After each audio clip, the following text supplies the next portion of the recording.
did it! What is going on, everybody? Welcome to the stream! And a very happy Magic Monday, one and all. It is our first Magic Monday back since our Magic the Gathering Teenage Mutant Ninja Turtles streamer event, or early access streamer event, sponsored by Wizards of the Coast.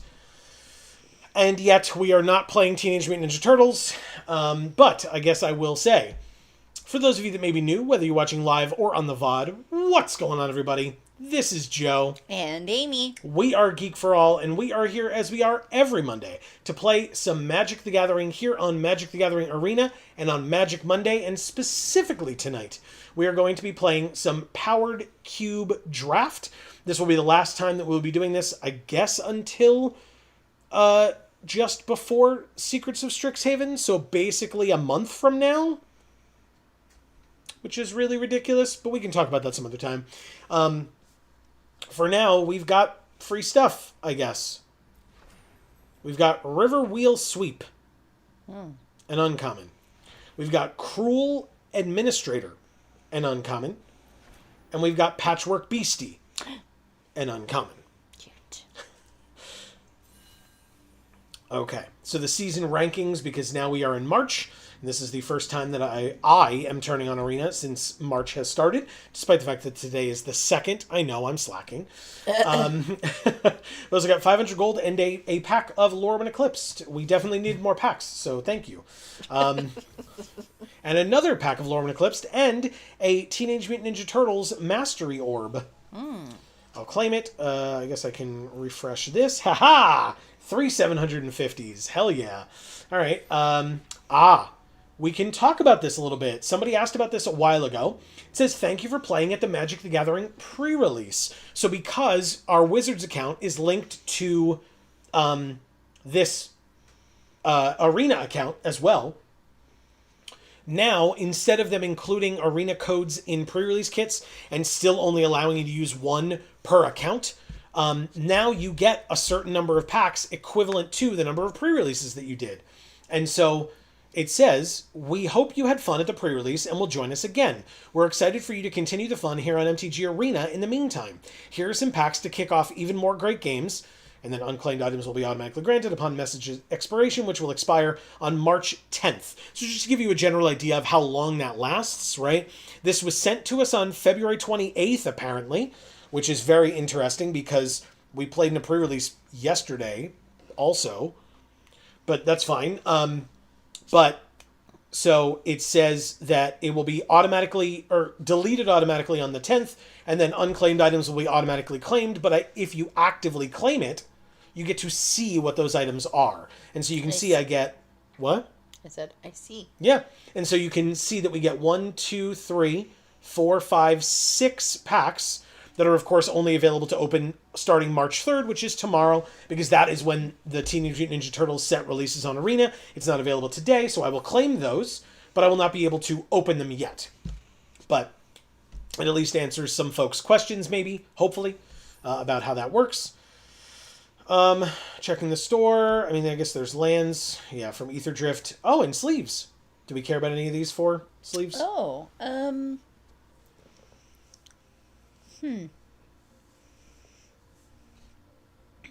What is this first one a picture of? The Ether Spark. It's kind of neat looking. Okay. I don't know if I want to spend resources on it, though. Right. It would be 600 gems, at least if we picked one of these 3, if we wanted to. I'm not saying we have to. But at least if we picked one of these 3, we could use 1,500 gold on it, which, of course, replenishes with... that's 2 dailies completed. We get that back for us. I do like this homunculus one. Okay. Is that what it is? Mm-hmm. Yeah. Okay.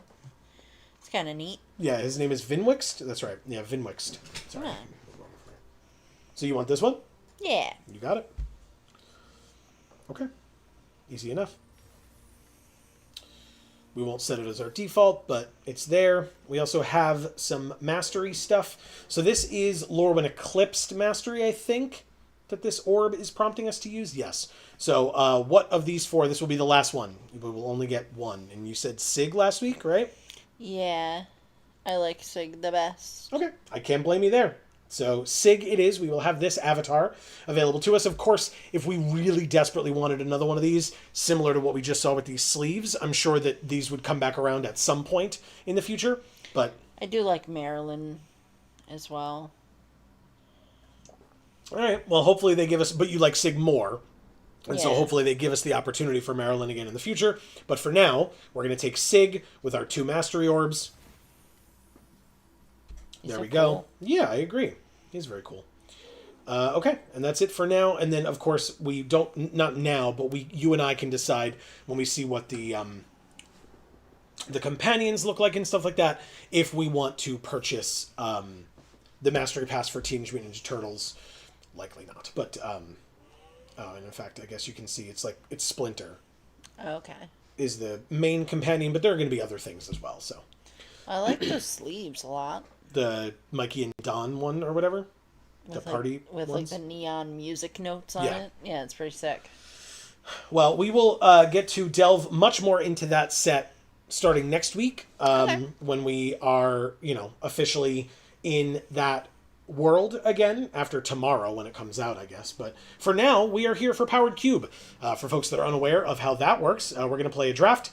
It's going to be a lot, I won't say all, but a lot of rares and mythics. A lot of rares and mythics to choose from. We're going to make a, 40, probably 41 card deck, and we're going to play against some other people. And it's going to be some of the most powerful cards on Arena, which is why we're paying full cost for it, but also it includes Power 9 cards, Oracle of the Alpha, and things like that.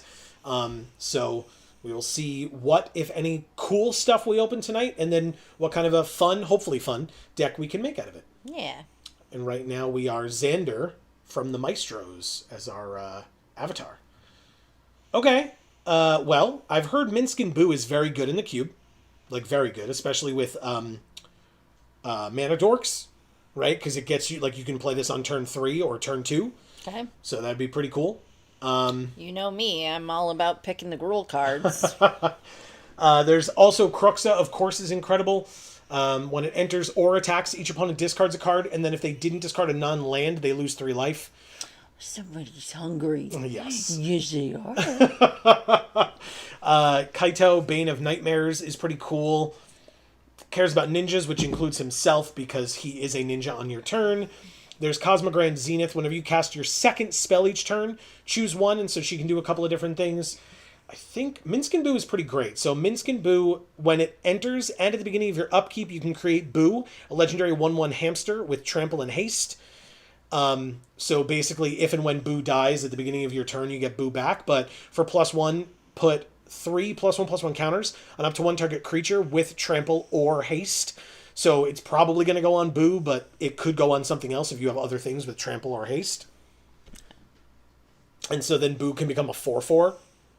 Just for +1ing your Minsk. I mean, I feel like that's ill-advised, because you know that Boo is just called Boo because he goes inside Minsk's butthole. Nope. Yep. I don't know that. Yep, Nope, you do. I don't want to know that. Yes, you do. Nope, I don't. All right, so if this was last week and the week before, we would take Nadu here. because... but we do have red and green. Of course, we could go into a third color if we wanted to take something like Torsten. There is Unholy Heat, 2 damage to a creature or a planeswalker, and then Delirium. If there are 4 or more card types among cards in our graveyard, it deals 6 damage instead to target creature or planeswalker. If we're sticking in our colors of red or green, red and or green, we don't have much. No. Like at all. No. Like at all. Nope. Okay. So what do you like? What do you mean? What card here do you like? I mean... Minsk and Boo is just our first pick. Wandering Emperor.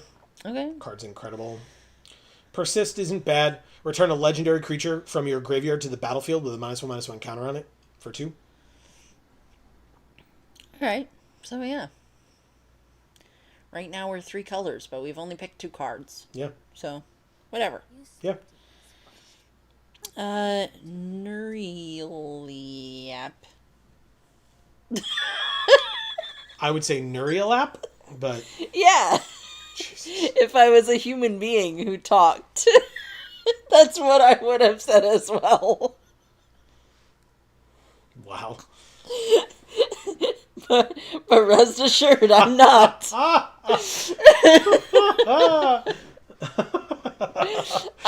Anywho, uh, they are asking why you didn't take the mocks. So I will say I'm like side eye looking. There's definitely a possibility in my life that I've missed a piece of power in pack one, but it's like so hard to tell if like someone's trolling or if they're being serious. So it's no offense against you in particular, Nuriel app, but like, or Nuriel Yap. See, it's not nap or app. But I if I did miss it, that sucks. I feel like it would have been towards the top, and I thought I was looking there. So I didn't intend to. If I did, I'll say that. Damn it. There was, all right. Confirmation. I'm sorry. I missed it too then. Okay. Weird. My bad. So Nuriel Yap says, Nantaken it happens. Saradzig says there was a Mox Jet. yeah. All right. I missed it. So I missed it as well. That sucks. We But thank had you both for pointing it out. I appreciate it. We had some sort of a blockage on our end here, I guess. And also welcome. Great to have you both. Obviously, very appreciated the information. But yeah, I guess somebody who I passed it to is going to be very pleased. But yeah, I'll take a Noble Hierarch here, especially because, right, we have like 2 green cards and a double white card. And this taps, it's green itself, and it taps for green, white, or blue, which is quite helpful. There's Stomping Ground, which would be quite helpful. There is Elvish Mystic as well, which is a good card. Mm-hmm. I mean, obviously there's a lot. Like, Glorybringer's a great card. Inti is fine. Whenever you discard one of our cards, exile the top card of your library. You can play that card until your next turn. I don't even know what this card does. 2 mana, 1/1 trample. When it enters and whenever it deals combat damage to a player, make a blood token. Whenever you discard a card, put a +1/+1 counter on her, and you discard cards with blood tokens. But I still think it's between Elvish Mystic and Stomping Ground here, to be honest. I think it's Stomping Ground. I do too. But maybe this comes back. I don't know that there's a world where it does, but I'm gonna hope for it.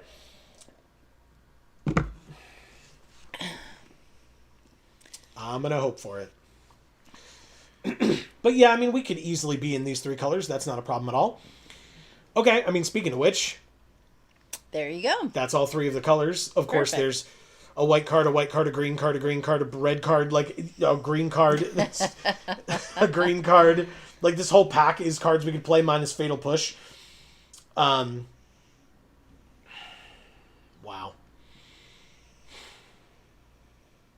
Well, you don't necessarily need the Tri-Land if you're gonna do. I mean, it's probably fine. Like, Giver of Runes is a cool card, but I don't know. I think, like I said, it seems like these 3 colors are pretty open, especially green-white, just based on this pack. Yeah. So you think something's gonna wheel? I mean, there's not a lot in here. Are we even gonna get something left? There will be 2 cards left. Yeah. Okay. Okay. There's Overlord, 4 damage to any target. There's Galvanic Blast, 2 damage to any target. There's Chandra, 4 damage to target creature for -3 when she first comes in. I mean, Overlord is 4 for Impending. It's a little high because we already have 2 4-drops. Of course, there's Batterskull. I'm not ignoring it, but like, I'm trying to look at like actual stuff in our colors. Although, you know, it's a good card. This is also a 4-drop, and this is just like a common burn spell. I like Elder Gargaroth, but I think it's a little expensive. Oh, so okay. I think I would take Overlord here. It's a removal spell when you play it, so that's quite good. There's Field of the Dead, which we learned, you know, in our past 2 weeks of decks, is pretty good. Yeah. There's Epicure, 1 damage to each opponent, make a blood for 1 mana, destroy an artifact, destroy an enchantment, or exile a card from a graveyard, draw a card. There's Tifa with Landfall. There's Boseiju, which is just an incredible card. Yeah. There's Savannah, There's Virtue of Loyalty, which I actually really like a lot. But again, very expensive. But I feel like I'm taking a lot of expensive cards. But to be fair, it highlighted the End Stone, like that made sense. But fine. Cruxa came back. Oh wow! Surprising no one. The Mox did not. But that's fine. Oh, was that the one this was in? Yeah, because this is pick 9, and there's eight players, so 8 picks. I'll take the Safekeeper, I guess. Like, this is 2 of my colors. So maybe I'm supposed to take this instead.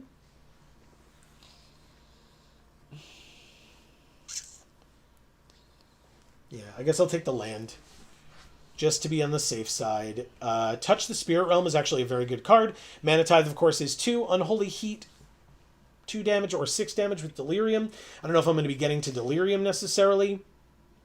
Of course, again, Mana Tithe, just a good card, but Touch the Spirit Realm, I like quite a bit. You can get rid of an artifact or a creature until this leaves the battlefield. So I'm going to try that, I think.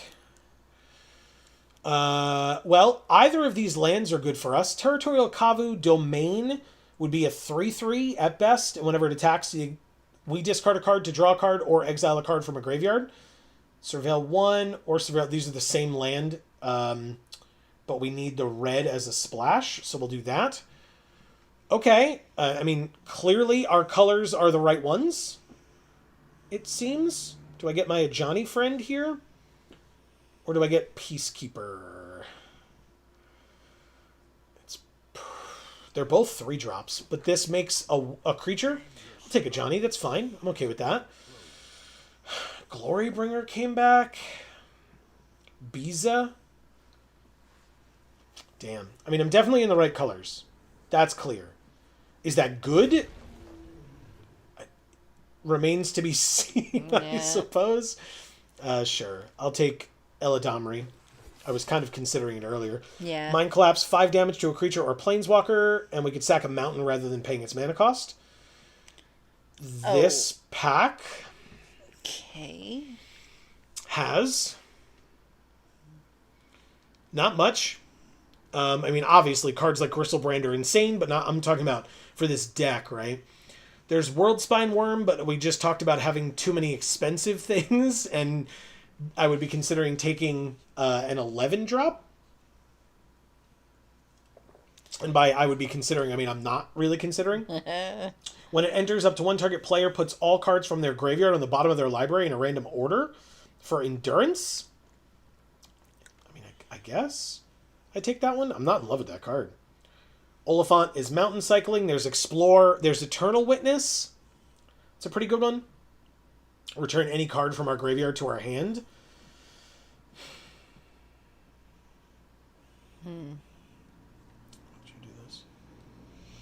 Nuriel Yap and Suradzig. Both of you are new, so please leave your pronouns for me in chat so that I know how to refer to you. And tell us a little bit about yourself or how your weekend was or whatever you'd like to let us know. Ooh, this pack, though. Like these 3 right here. I mean, it's going to be Lotus Cobra for me. Just saying. That's my favorite. But there's Windswept Heath. There's Lightning Bolt. There's Luris. That's great. Mm-hmm. It's going to be Lotus Cobra. We want to be able to ramp into stuff, and Lotus Cobra really helps us do that. Obviously, things like Windswept Heath will help with that because this is a fetch land. So it enters, triggers landfall. You can tap, sack it, go get a land. That land enters, triggers landfall. So that's pretty good, but like Lotus Cobra, it's kind of not close to me for right now. Like I said, if this comes back, if like Luris or Lightning Bolt comes back, those are considerations after, but not instead. There's Misty Rainforest, which still notably can be sacked to go search for a forest, so it still counts because Stomping Ground is a mountain forest, so that would still be okay to take this, even though we're not in blue. That's kind of irrelevant. Robber of the Rich. Nuriel says, I never managed to build a good green deck with land mechanics in the arena cube. Yeah, even though those cards seem to be all over the place. We tried over the last few weeks, and it was fine. I mean, we ended up, like, having Jace the Mind Sculptor and Oko in our deck and stuff, so, like, that was what helped us win, not necessarily the land mechanics, although the Field of the Deads did help. Like, we had Field of the Dead, whatever the artifact is called, whose name I can't think of right now, the 5-mana one that you can activate for 5 colors, and like 2 mana or something. So there's LED. I'm going to acknowledge it and probably not take it. There's Arid Mesa. There's Fire Blast. I love Recurring Nightmare, but we're still not in that deck, but I still consistently manage to see this card, and it makes me sad every time. There's Felia, but there's Loot. Loot is 2 of our 3 colors, but we wouldn't really be able to cast it without the blue. But there's Arid Mesa. It is a fetch land. We were just talking about fetch lands. Wanting fetch lands. So I'll try that. I mean, obviously we want more, like, gas here, too. There's Esseka's Chariot, which we like. That's funny. There's Ignoble Hierarch, because we already have Noble Hierarch. And so Ignoble Hierarch taps for black, red, green, as opposed to, it's like the opposite colors, but they're both green. But yeah, there's Esseka's Chariot. There is Figure of Destiny. Ooh. Kind of really like Figure of Destiny. There's Keen-Eyed Curator. I don't think that's worth it. Urza's Bauble, Smuggler's Copter, Talisman? No. Underworld Breach? Probably not. So yeah, Figure of Destiny feels okay. It is our, well, red is our splash. White is not. Actually, red might not be our splash anymore. I might have to, I don't know. I don't know about some of these. White is our splash. Yeah, maybe. And we can work on, like, taking stuff out if we need to, as we go through. Because, like, oh God, Arwen's an incredible card. Abandoned Air Temple is an incredible card. We're not doing artifacty things, but Tezzeret's here. Exploration. Probably, again, not what we're doing in this deck, but for the last 2 weeks, maybe. Maybe it's just supposed to be Arwen. There's Sam as well. I don't want to ignore Samwise. Choose up to 1 permanent in your graveyard that was put there from the battlefield this turn. Bring it back, and then the ring tempts you. But yeah, like, it's between these two for me. Arwen and Abandoned Air Temple, and I think I'll take Arwen. Wow. Okay. There's Saz's Chocobo, which is a great card. Yeah. There's Questing Druid, which works for us. There's the 2 lands that work for us as well. Seething Song, Portable Hole, Gideon. It's basically just the Vinestalk and Brazen Borrower that don't work for us in this pack.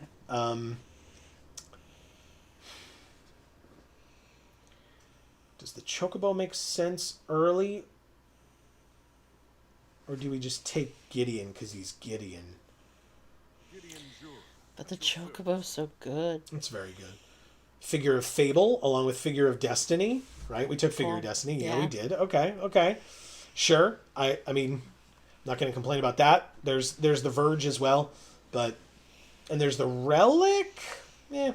The Verge, is that a band? Or does it just sound like a band? I don't know offhand. Yeah, it does sound like one. No, I think the Verve is a band. That's weird.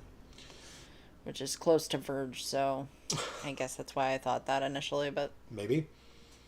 I really don't want any of these, to be honest. I think I'll take this one. Actually, no. I think I'll take this one and put it in the sideboard just to make myself feel better. If we have, like, Crazy Ramp or something. All right, so Luris is the only thing that came back out of all of that. All right. But that's Luris okay. Is great. Yeah, Luris is great. Okay. Sure. It will not be our companion. Just throwing that out there if anybody thought that would be the case. We don't need this land, so I'll take Eagles, but probably not play that one either. Really? Yeah, it's 6 mana. Oh, yeah. None of the above. Do you like any of the arts? I guess this ghostly scroll thing. Oh, this? Yeah. You got it. Yeah, it's the 2 colors that were not Underworld Breach or the Raptor. I guess it's the Raptor for the sideboard, though. The Abandoned Air Temple came back. Sick. Okay, I'll take it. And the Questing Druid came back. Awesome. Sick. Pack 3 gives us Boomy. Okay. or Ren and 6. Yes. There's also Temple Garden and Taiga in here. There's also Mox Ruby. Yes. That's why. It's towards the bottom. Okay. So I guess I'm supposed to take the power that is in our colors. You got it. I didn't miss it this time. Well, but Jet is a Blackstone. But it was pack 1. Pick one. Oh, So okay. we weren't in these colors yet. I didn't realize it was pack 1, pick 1. Yeah. But I got to fix my mistake. So there we go. Again, either of these two comes back. That'd be All pretty right. great. There's Wheel of Fortune here as well. Monastery Mentor is not bad. Get Lost I would be happy with. Thalia I would be okay with. Wheels of Abandon, I don't know that well, but we'll see. Okay. What do you do? When it enters, it deals 2 damage to any target. 2 tap, sack another artifact. So we're not in that deck. Fury is 5 mana, 3/3 double strike. When it enters, it deals 4 damage divided as you choose among any number of target creatures and/or planeswalkers. Oh. Okay, there's Unexpectedly Absent as a removal spell. There is Fanatic of Ronus, which is a mana dork, which I like because we've got some higher costed things that I'd like to be able to use. And if we have a creature with power 4 or greater, we can tap this to add 4 green. And it's a 1/4, so it's a really good blocker. And then if it dies, it can be eternalized back as a 4/4 instead of a 1/4. Yeah, that card's really good. It is very good, yes. Okay. So, all right, I can deal with that. Ooh, wow. Okay. There's a lot in here. Yeah. There's Hazaret. There's Ajani, my boy. We do have a lot of 2s, but we have a lot of 4s as well. There's Bone Crusher Giant, which is just a great card. There's land up the wazoo. Yeah, both of these lands would be great for us. Wow, that's tough. That's really tough. All right, I'm gonna use this opportunity to take a quick bio break. Okay, we'll see you soon. I'm going to try Hazaret. Notably, she has haste, and we do have the benefits from Minsk and Boo for creatures with haste. Just saying. Can't attack or block unless we have 1 or fewer cards in hand. Hopefully we'll be able to cast out all our stuff. Amy left right as Emrakul got on the screen. We've got Utopia Sprawl. That's not bad for what we're doing. Sunfall, also a good one as a board wipe. And board wipes are super important, especially in Cube. There's a Trumpeting Carnosaur. And Utopia Sprawl specifically enchants a forest. We do have a number of lands, but 3 of them are forests, even though they're non-basics. Oh no. I'm going to take the Sunfall. I feel like that's a better option here. It feels bad, maybe, but I think it's the correct choice. Okay, what does Solitude do again? 5 mana, flash, lifelink, exile it to 1 other target creature. Its controller gains life equal to its power. Okay, but it just goes away forever. So it's a removal spell for either exiling a white card from our hand or 5 mana, and it has lifelink itself. There's Wrath of God. There's making their artifacts and creatures enter tapped. We did just take a board wipe. Otherwise, I would more heavily consider Wrath of God. Ephemerite's pretty good if we have enter the battlefield effects, but I think that Solitude is a pretty good choice there. I would have preferred more low drops now because we have so many high drops, but I think we can fix that in deck building, I guess. I don't even know offhand what our ETBs look like. Probably not great. Okay, yeah, not great. Because I was going to say Flicker Wisp, but Pyrokinesis as a damage dealer? It's expensive though, but fine. Monastery Swift Spear also has haste. There's the Deathrite Shaman, which we wouldn't be able to use the black on. Or there's Raphelos to add a bunch of green, which, all our high-costed stuff isn't green, right? All of it. So that's not as helpful. There's the Rogrin Triumph for not green, or there's Copperline Gorge. Questing Beast or Mother of Runes? Oh no. Uh-oh.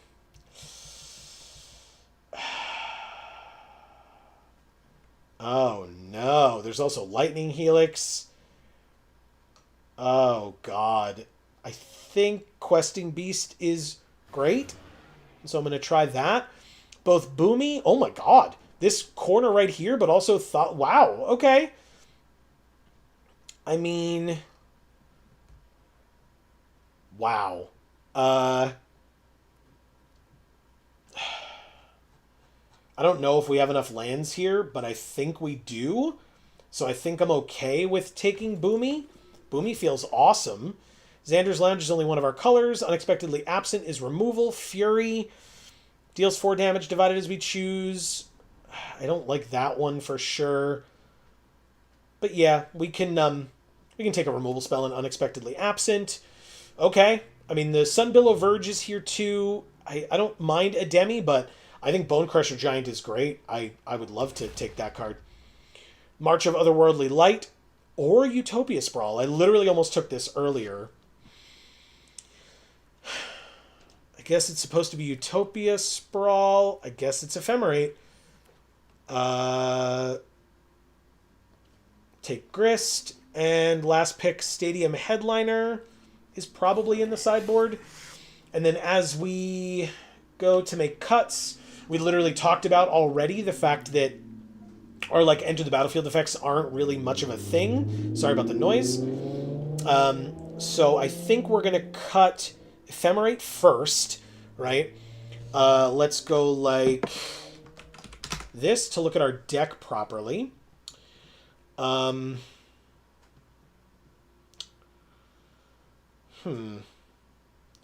exile a red card from your hand rather than pay this spell's mana cost. 4 damage divided as you choose among any number of target creatures. But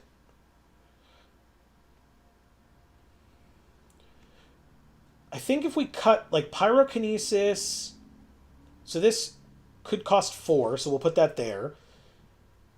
Glorybringer is an incredible card, but this is a lot of mana. Maybe we want to put this at 2, because this is 2, but Unexpectedly Absent needs to be 3 at least, I think.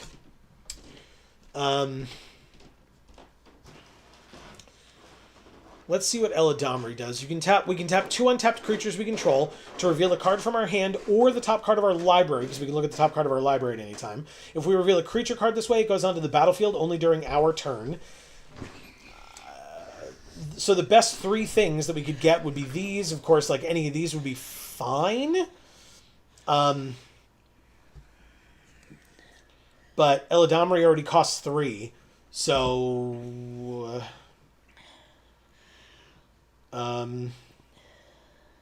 you missed, as soon as you left, I mentioned Emrakul came around, Emrakul the Promised End, and then she wheeled. Oh my god. Blasphemy. She really wanted to see you, and you were here for neither of her appearances. Oh god. Oh my god. Blasphemy on my part. Yeah, well, I'm so sorry. I have done this. I'm so sorry to be the one to tell you. Yeah. I thought she was still in the moon. Yeah. No, this was before she got put in the moon. The set that she got put in the moon on. Wow. I just wasn't expecting her, Yeah. I know I did this earlier, but I don't think I've ever seen my gold be 2 digits only. Oh. 50. I thought you meant your gold cards. So No, I'm looking no, at no. Boomy going, what are you talking No, about? our gold on Arena is 2 digits. That's Yeah. it. I've never seen it that low. I'm sure when we turned on the game, right? Right, but even course. then, I feel like it would have been here's all this gold to get you started or whatever, Yeah. Maybe. That's funny. Crazy. Yeah. All right, so whenever you cast a spell that's white, blue, black, or red, put a +1/+1 counter on this creature. So above it in green, 2, 3, 4. But that's part So above it in green is two mono green cards that cost more mana than Questing Druid. Otherwise, every other card would give it a +1/+1 counter. That's pretty good.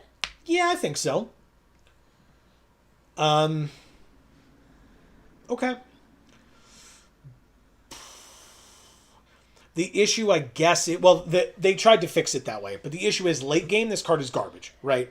You draw this, maybe you're behind, and so you've got nothing or little on the field, and so you play this, or you draw this, I should say, and now you're like, great, I can play a 2-mana 1/1. And I have nothing else in my hand, so I can't play anything else to make it bigger, but that's what the Seek the Beast is for. You exile the top 2 cards of your library, and until your next end step, you may play those cards. So if you get this early, you play the Questing Druid half, and if you get this late, you play the Seek the Beast half first. And then, of course, you can cast the Questing Druid half and hope that those 2 cards that you exiled off the top are cards that would give him +1/+1 counters, and kind of go from there. Okay. I'd say that's a pretty good card in this deck, at least. Yeah. Then. Because there's enough things that give him counters.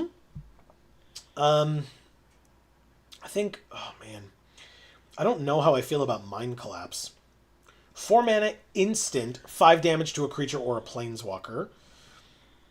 I just feel like we don't have a lot of removal, right? We've got Sunfall, which is a board wipe, which is helpful, but not in the situations where an instant speed burn spell is helpful, right?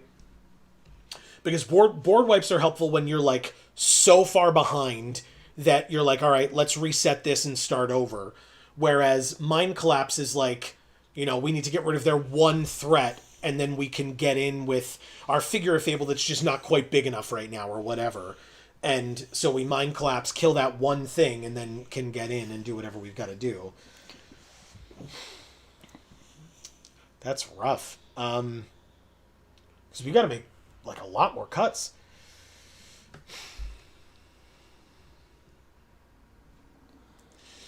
Looking at the cards in our hand, what are the chances that Hazoret is good versus not good?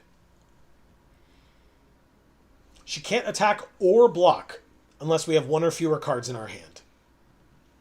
And of course, for 3 mana, you can help her by discarding a card and dealing 2 damage to each opponent, but that's to the opponent. So if we're behind late game and obviously have no cards in our hand, she's great. You play a 5/4 indestructible haste and attack for 5. Yeah. But, or have her back on blocks and she's indestructible, so, there's that as an option.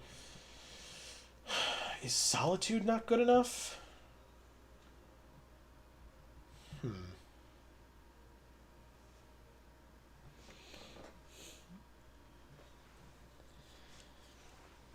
We have Zero Divides by You here saying, Naya Beasts? It's what we ended up in. It seems okay. Our pack 1 pick 1 was Minsk and Boo, and we kind of went from there. White seemed very open, so we spec'd into white, and it paid off for us, I would argue. I think this deck is pretty interesting for sure. I personally really like that we got Figure of Fable and Figure of Destiny. We also had the chance, we chose not to, but we could have had Noble Hierarch and Ignoble Hierarch. I just like patterns like that. I think that's pretty cool. Green is usually not very good, but white can be great for aggro. Yeah, exactly. And we used a lot of our green as like support, right? So we've got Lotus Cobra to ramp. We've got Fanatic of Ronus to ramp. We've got Noble Hierarch to ramp. We've got Bristly Bill to give counters for landfall. We've got Utopia Sprawl to ramp. So like that's kind of what our green is focused on, besides like Questing Beast, right? Which is just Vigilance, Death Touch, Haste.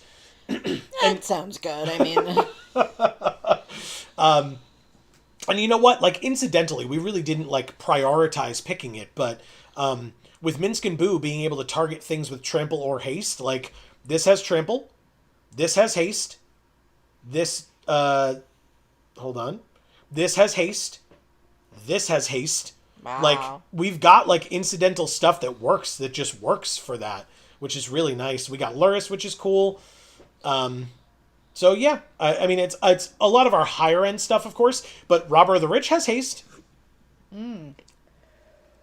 So yeah, we've got stuff that Minsk and Boo work pretty well with, and with like ramp cards like Sprawl and Fanatic and Cobra and Hierarch, we're hoping to be able to get Minsk and Boo out pretty early. Zero Divides by You says, I wouldn't play the Utopia Sprawl. This deck just wants to get him dead. All right, fair enough. I can. Let's see. What else do we want to get rid of? Yeah, we still have 5 more cuts. It's too many. That's why I was looking at like Endurance or Solitude, but like Solitude's like a solid removal spell. Solid. Yeah. Because like it just comes in as like a 3/2 lifelink, at like the end of their turn or something, gets rid of their best creature, and then you can take your turn and like turn everything sideways. Maybe are we supposed to get rid of Virtue of Loyalty? It's like it shows that it's a 2-drop because it for 2 mana you get a 2/2 knight, and then later you pay 5 mana, and every turn all your creatures get counters and they untap to be able to block as well. There's a Johnny who deals 4 damage, but he also could make a Kithkin if necessary. They said my cuts would probably be Luris, Arwen, Virtue, Overlord, Hazaret. I thought about Hazaret. I obviously thought about Virtue. We were just talking about it. I can see Arwen as well. So 1, 2, 3. And then the way that I play, and most folks will tell you that it's wrong, but go ahead, I'll let you read. Might want to evaluate number of white cards for Solitude as well. Right. So, and that's what I was thinking about Solitude, because basically to evoke this, you just exile a white card from your hand, play this for free, right? That's your cost instead of paying mana. And then exile something, it goes away, they gain life, but you get rid of their best card. But instead, that's instead of waiting for 5 mana. But that's why I was saying, and not even because of the lack of white cards. I just think that, like, I don't know. I think... Like, between Solitude and, like, Unexpectedly Absent, But I think we can... Like, we've got enough of, like, white-based lands and stuff, too. And in fact, they literally just asked about it. So, yeah, our mana is Arid Mesa for fetch land. Jetmir's Garden is all 3 of our colors. Zayator's Proving Ground is red-green. As is Stomping Ground and Copperline Gorge, but Elegant Parlor is red-white. And then, of course, we've got Abandoned Air Temple as basically a plains. And then 5 more plains, 2 mountains, 3 forests. Our white, thankfully, is mostly our top end. I mean, obviously, there's Figure of Fable and Figure of Destiny, but they're hybrid, so we can almost certainly cast them if we have not just one color that it is the one color that it isn't. Yeah. So there's that. Okay, so the white shouldn't be a massive issue. Yeah, thankfully we were able to pick up enough lands for it, and plus, like I said, a lot of it is higher end. I mean, I put this here at 3, but it's X and 2 white, but yeah, this is double white. I was actually... I like a Johnny, but I was actually debating getting rid of a Johnny here. I was thinking about it too, but I wasn't going to say it out loud. No, it's fine. He's my favorite planeswalker, but, sometimes building the deck, you got to do the right thing. Yeah. So, okay, Amy, with that being said, yes. What is our deck box art going to be? Okay, the Ghost Scroll. The Ghost Scroll. Duelist of the Mind, which is... Whoops, that doesn't go in the deck. Duelist of the Mind, which is... Nathan Stewers. I don't want to pronounce their... I apologize for pronouncing their name probably very incorrectly. World Champion 27. Cool. Or 28. That says 28. But it made it our deck box art as well. Okay, sure. And then our sleeves, we defaulted to something last time. Once this fully loads in. There we go. We defaulted to... what? My good friend. I love him. Yeah. It's my favorite card in that set. All right, we're cool with this? Yeah.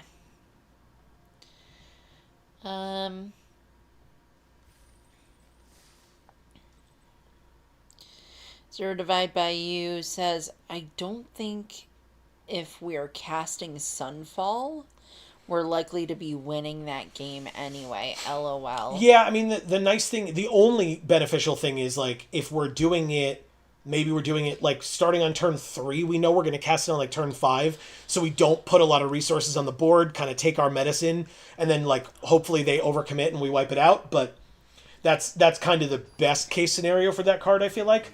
But we'll see. I can't disagree with you, though. Oh, no. This person that we're playing is definitely not a space worm. The ambitious. They see Stoyer is how it's pronounced. Thank you very much for letting me know. That's I appreciate that greatly. Yeah, possible, but it only really cleans up creatures. Yeah. So any problematic artifacts, enchantments, etc. You're totally right. All right, let's see. Or planeswalkers, which is, what planeswalkers are you going to see in a cube? I ask you. Ignoble Hierarch. I know that card. Copperline Gorge enters tapped unless you control 2 or fewer. And we can use it for the red. So, Figure of Destiny. Nice. Yeah. Palantir of Orthanc very early. That's bad. I guess they... Haha! We lost a single life. Zayator's Proving Ground enters tapped, and that's how I'd prefer it now? Yes. Enters tapped. Let it happen. Activate. Make it a 2/2. Go to combat. Attack for 2. Okay. Next turn could be Luris or could be in Flash in Endurance. They're forest cycling. 3/4. Up to 1 target player puts all cards from their graveyard on the bottom of their library in a random order. They exiled my figure, and they exalted attacked me for 1. But I'm at 20 because I gained life off of the swords. So I will lose life again. Zero Divide says, how have you been liking this version of Powered Cube? So that's a damn good question. I'm bad at cube. Like very, very bad at it. All right, so we can't do double white for Luris. It would have to be double green, which I can do. I just need a land at all. So I'll play this and pass. So yeah, I'm just bad at cube in general. I don't play a lot of constructed, so a lot of these cards in general are foreign to me, despite the fact that folks who played, like, when this was in standard probably know this card very well, whereas, like, I have to take time to, like, read it and remember what it says and all that other stuff. So it's been fine. Like, we've been doing okay considering, whereas past versions of cube, I feel like, have felt so unbalanced for me, and it probably is a skill level thing, that I feel like I have come into the situation where I guess I'm just going to target them. Congrats, you can have all your cards back. And I block.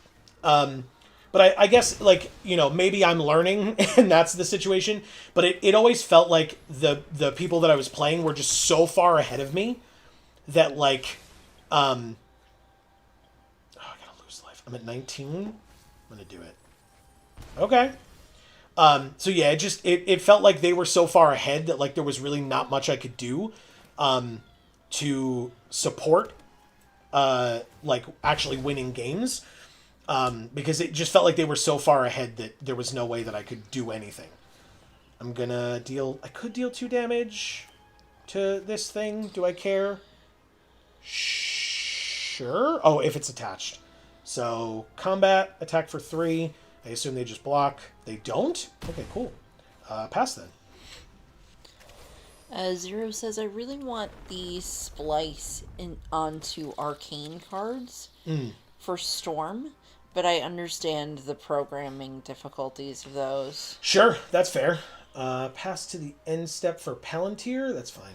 If I could find some artifact removal, that'd be pretty cool. I am at 11, so I guess I gotta let them draw cards now.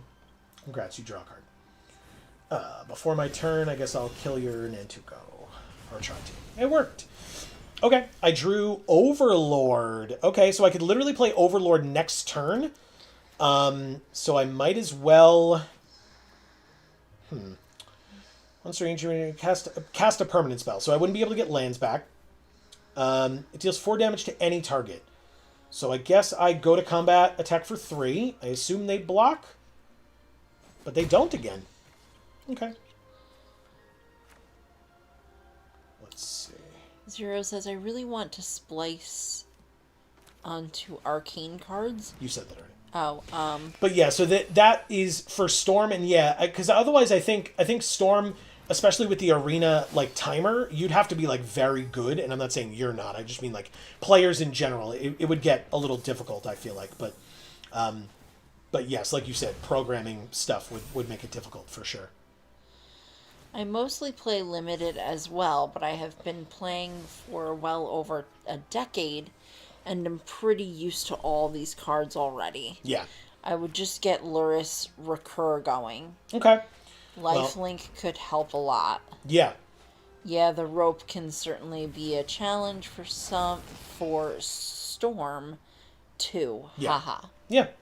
All right, so I guess there was an argument to doing this after attacks, but I'll say no attacks in pass, because like basically if this blocked, but like then I have to sack this, I guess, to be able to then play this and kill it. But I just have a 5/5 now, so Skyclave Apparition can't get rid of the Overlord, but it can get rid of Luris. Oh, Endurance. Okay, sure. Not a problem. I have like very good blocks here, so I'm not too concerned. Yeah, they just go to the end and Palantir me. You can draw more cards, I guess. You are at 6, so that feels good, because whenever I attack, I can deal 4 damage to you. And then they would have to double block. Ooh, Gideon. Gideon says, creatures get +1/+1. It's probably not enough right now, but I guess I play the land, play Bone Crusher and Gideon. But I guess I'm supposed to go to combat first? Yeah, because it's going to just make an ally for me, so let's go like this and like this. I'm just going to hit them. Like, you're going to block, you're going to double block, and I'm going to kill your bigger thing. But that's great. I'm going to get more water. Okay. My eyes are very dry. Okay, do what you got to do. I will be here. I'm going to make an ally, and I'm going to do this.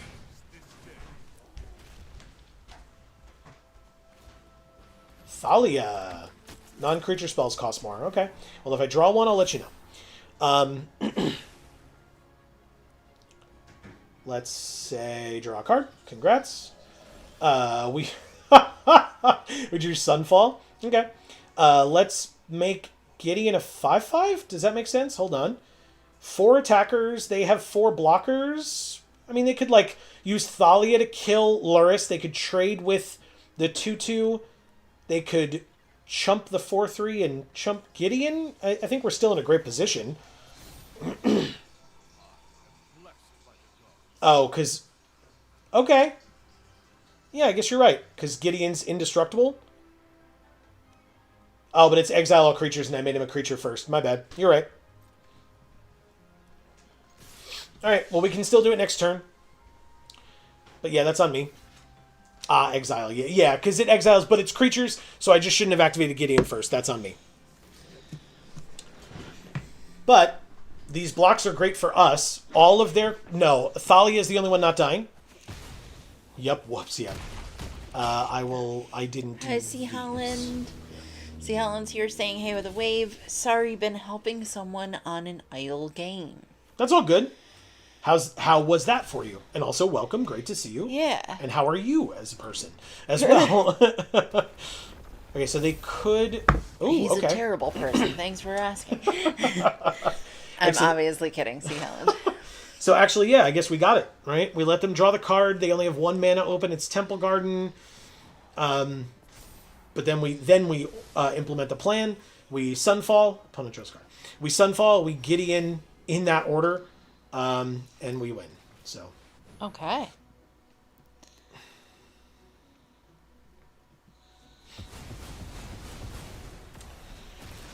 Okay. +1. He's a 5/5 combat. Swing for exactly lethal. And we win. Thank you. Not a space worm, the ambitious. Gotta say, Palantir scared the crap out of me when it came out so early. but I think that's the only thing that made us lose any life at all. So, not bad. I think we played that really well. And of course, even my misplay of not getting lethal that one turn was not too bad because we were already so far ahead that we were able to get in with all those attacks and kill basically their entire board. Great. So, yeah, that was a really good game. Okay. Our deck does things, which is always nice and not a guarantee. So I very much appreciate it. Zero says, also my favorite formats are Legacy and Vintage, LOL, so I am naturally familiar with these cards, haha. For sure, yeah. Yeah, so and that's something that obviously I would have to get much more used to. Figure of Destiny on turn 1. This is a little late of a start. 5/5/4 or 6. But Figure could kind of keep me busy because basically turn 1, play it. Turn 2, activate it and play a tap land. Turn 3, maybe get a third land that isn't this and activate it again. Like up it to a 4/4. I'm going to try it. See, Helen says, yeah, not too bad, thanks. Hope you both had a good weekend. We had a very busy weekend. Yes. Obviously, it was pre-release, so we did a lot of stuff because we always do for a pre-release. So all that stuff, by the way, folks, is up on the channel. If you're curious to see us open a bunch of Teenage Mutant Ninja Turtles product, all those videos are here. We also played some Teenage Mutant Ninja Turtles. That is available on the channel also. Interesting. Do I get Fanatic out? I don't think so. I think I play this. I think I activate here, and I think I attack. Seen the chamber yet? No. So you, in this case, C. Holland, you're so much better off than I am, in my opinion, because I have Peacock. Now, for you, the WWE Network is on Peacock. Is that correct? Because for me, it would be on ESPN. And I ain't giving ESPN my money. I'm just not a sports guy. And I'm not the kind of person who's like, screw sports in general. That's not my thing. But just because it's not my thing doesn't mean it's not other people's things. So I'm not, like I said, I'm not the guy who's going to be like, sports ball and whatever, and like, insulting people that like sports. It's just that I don't, and so I don't want to be paying money for ESPN Plus to be able to watch these pay-per-views, and it's the only way that I could watch them, so I just don't get to watch pay-per-views anymore. WWE basically was just like, hey, we're TKO now, and we prefer to take Saudi money and, etc., and so you don't get to watch our shows anymore. And I was like, well, I mean, I guess you guys are right, but also I really would have preferred something better, but, here we are. So, but I'm not bitter about it, though. No. Zero says, Luris Paradoxical Outcome is such a cool deck. Okay, I'm not as familiar. Again, it's, but yes, I mean, Luris I know is such a good card for Legacy in general, and it's, I think Luris was like the biggest reason why they had to fix the companion rule, if I recall correctly, but of course folks can correct me if I'm wrong. But it was basically just access to a free card, right? Another free card at all times in your companion zone. I think I'm staying away from TMNT in hesitation because of how bad Spider-Man was. And I firstly, I can't blame you. Secondly, I can tell you that unfortunately, and it is my opinion that it is unfortunate, unfortunately, it was very much, it seemed very poorly received at pre-release. Which sucks to have to say. Because I enjoyed the set, I thought it was fine, but I also cannot in any way fault anybody who feels the same way that you do, Zero, because it does feel like, it felt similar in terms of the reaction that folks were giving. It also feels similar in terms of the numbers that our videos are getting, just throwing that out there, that I know that folks online are also not as big of a fan, and we're still going to cover it because it's the newest set and that's what we want to do.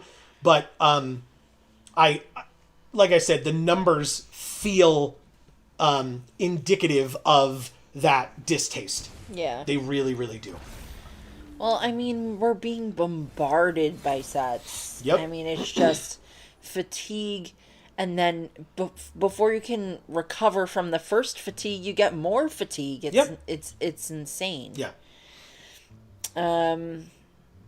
Oh yeah, I'm certainly not against Universe Beyond. Avatar was awesome, but the good blue black sets have been like actual draft formats. Sure. Yeah.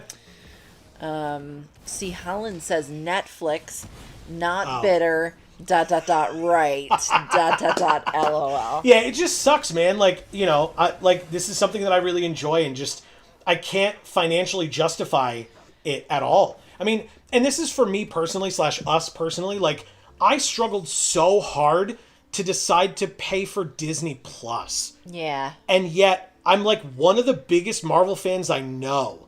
And so when all the Marvel TV shows were coming out, I was like, oh man, we got to get to my parents' house so we can watch the new Marvel shows. And it's like, why am I feeling that way? I could just not do that and just Right. instead like pay for it myself. Like, but like I said, it really was like a tough justification for myself to decide to do that. Right.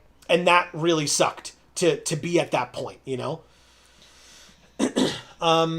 Okay, so what we have to do is go like this. I think we can kill Comet here, but we will be trading Donner and Blitzen.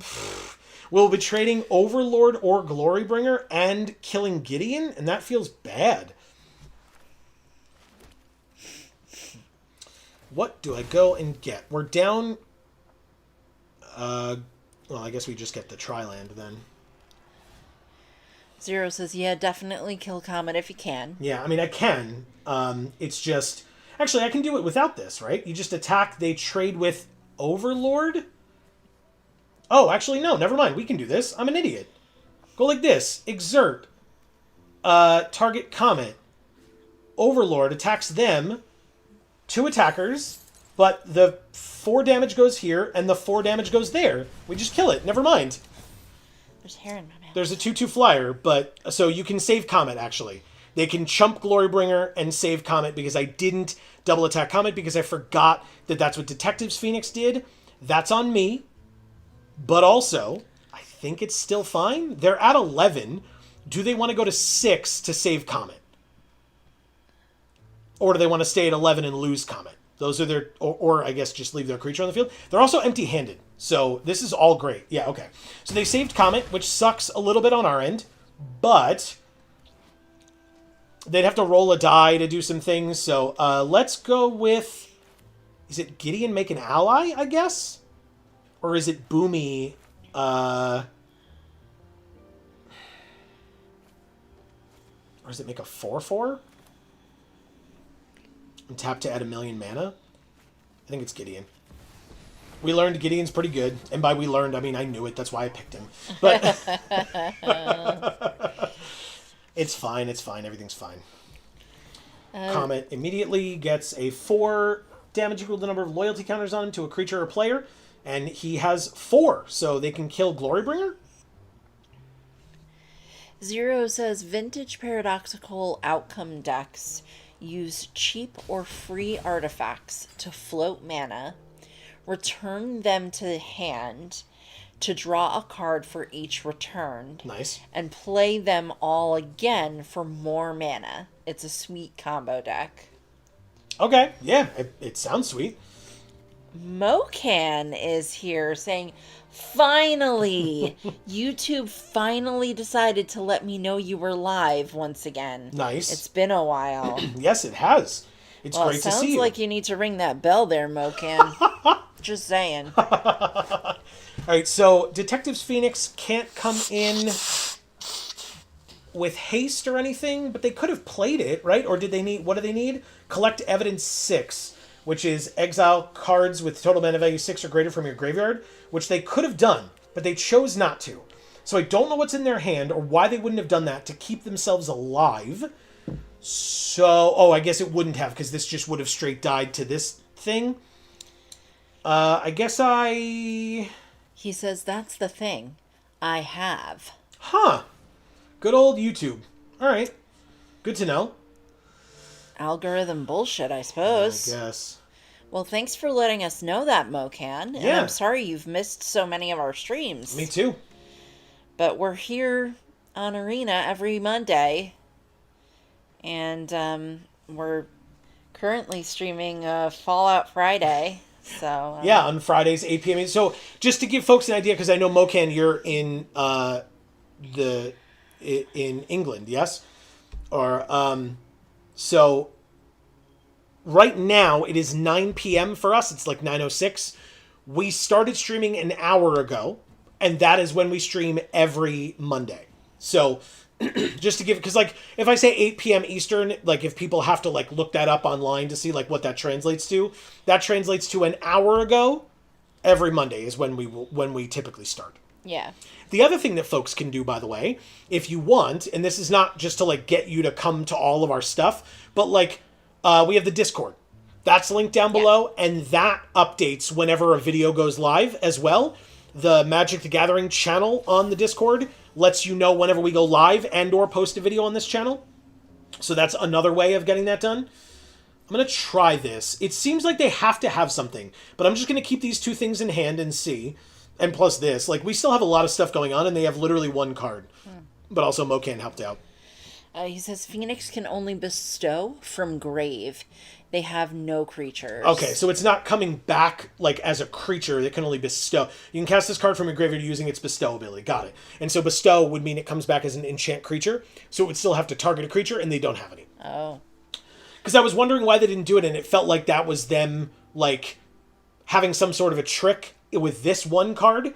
So I was a little worried, but at the same time, like I'm not going to not try to kill them here. But I needed a second creature. So I was like, do I flash in the Wandering Emperor and put a counter on something? Do I put Boomy in and make a land? But instead, I can just use the Gideon that's here. It looks like they're just salty roping us, which is totally fine. I can talk forever. Doesn't Amy know it?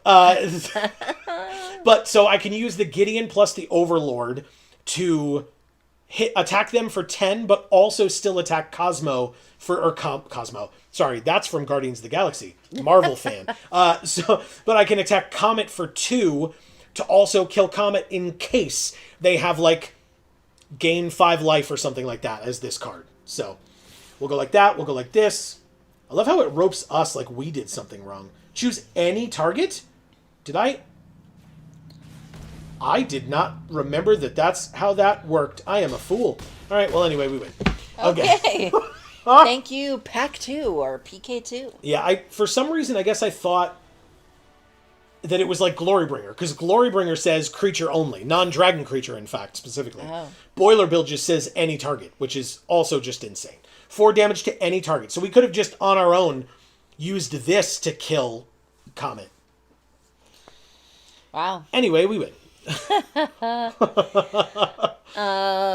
Let's see. Zero says, man, I jammed MKM draft, LOL. Okay. What does that mean? Remind me what I was trying to rack my brain so hard for what MKM stands for, and I couldn't do it, and now I'm embarrassed. Oh no. Mocan says, how dare you accuse me of being English? Overlord can also shoot face. It's kinda nuts. Gotcha. Murders at Karlov Manor. Okay, so that's why you said MKM, because collect evidence. So, like, knowing what collect evidence does. Zero says, if that's Cosmo, then what does the Wanda Planeswalker do? And again, super funny, because you're referencing Fairly Odd Parents, but again, Marvel fan, so when you said it, I was like, the Scarlet Witch Planeswalker? Yeah. So I was like, I mean, Scarlet Witch Planeswalker just would do everything. So it's more like, what doesn't she do? She's exalted. Yes, okay. So I can at least hit them for 1, because that's fun. We got hit with Ignoble Hierarch. Now somebody else can get hit with Noble Hierarch. 1, 2, 3, 4. We can play either of these cards next turn. Or Bristly Bill. That also works. That's hilarious. Okay, so Bristly Bill, play the planes. I mean, I guess counter on on Noble Hierarch for now. I'll add the green, but it's irrelevant at this point. Go to combat. I can either attack for 3 or 2, so I guess it's 3. They're at 16. Yeah. Okay. Dumpster Fire is here saying, "Hey, Power Cube, my favorite thing on Arena." It's Aaron, by the way. What is up, Aaron? Great to see you. Yes. Again, now I can be even more embarrassed. I'm doing my best, I promise. I am 2-0. I'm not, not looking to brag, but I am 2-0, but still, that doesn't mean that I, just fully know what I'm doing, no question. But, Mokian says, "Man, I love Powered Cube, but I never get good enough results in it to warrant playing a Phantom event." Okay, that's fair. That makes sense. We don't have the double red, and in fact, even with this, we won't have double red. We need to play a land regardless, but with this one, we can make a white and then play Solitude, but that feels bad too. So I guess we can play the Elegant Parlor, Surveilling 1, landfall trigger on Bristly Bill himself. Figure of Fable can stay on top. Sure, why not? Zero says, "By the way, if you were wondering, the best thing to do in green is this Powered Cube is Nadu." Yeah, and we did not do the last 2 weeks, I won't lie. Yes, we did. All right, so we're not going to do that. And we could kept doing Nadu. double the number of counters on each creature you control. I mean, that feels like a good use of my mana. What else am I doing? Obviously, I can't use the Noble Hierarch because of it this turn to attack, but it feels fine. Which is kind of part of the reason why we didn't do Nadu this time. Because we had the choice. Nadu was pack 1, pick 2, but it would have been after Minsk and Boo, so it felt a little awkward. All right, so Bill goes away? Bill goes away. That's fine. Totally fine. I love him so. I always will. Thank you. You got there. Ooh, Batterskull. Goddamn. Well, we and do this have ugly thing. Actually, Glorybringer helps amazingly here. That's insane. Land, get the red. Glorybringer. Combat, exert, and attack all out, I guess. Deal 4 damage there. It dies. Attack you for a lot. That thing looked like it already was dead. I guess I play Figure of Fable. Why not? Sure. Next. Mokian says, "Elegant Parlor gives you double red for next turn." Yeah, and we got there. I didn't necessarily have that fully, but you're totally right. Thank you. Dumpster Fire says, "If you end up doing another draft, I can help. I've got 10 trophies out of 23 drafts this time around. Sometimes you just get cheesed, so it's hard to get to 7 wins." Yep, that's fair.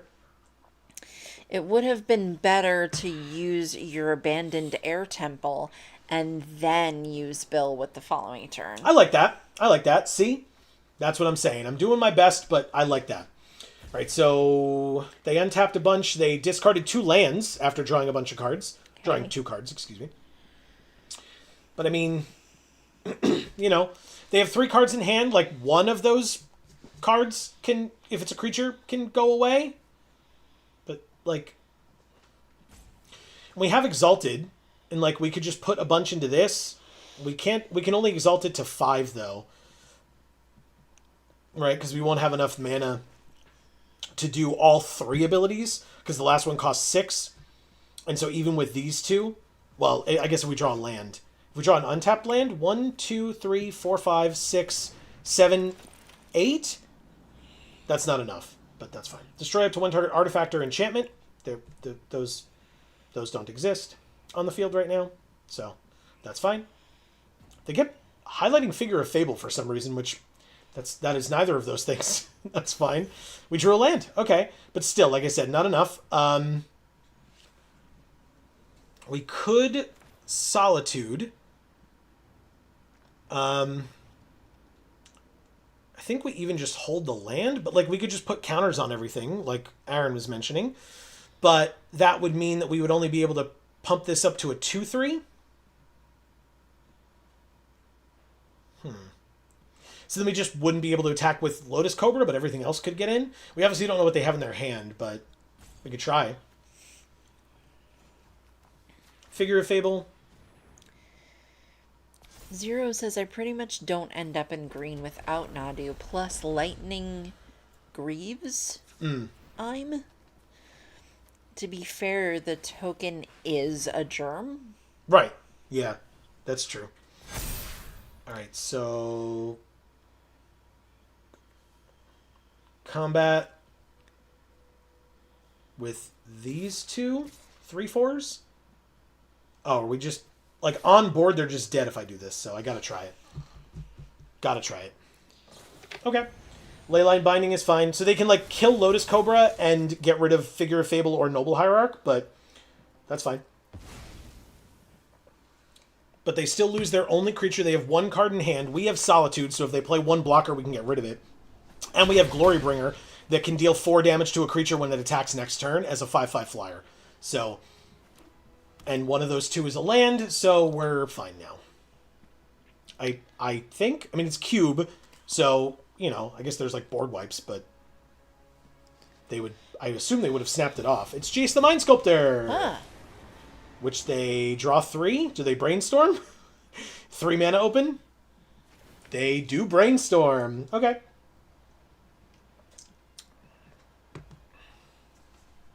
Followed by one card left in hand. It's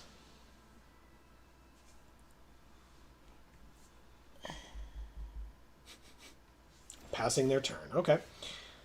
I mean, combat. Let's do just Glorybringer, a regular attack at our opponent as a 6/6 flyer. How's that? Does it work? It works! Thank you, Snowflake. Amazing. Mocan says, man, Figure of Fable is a nuts card.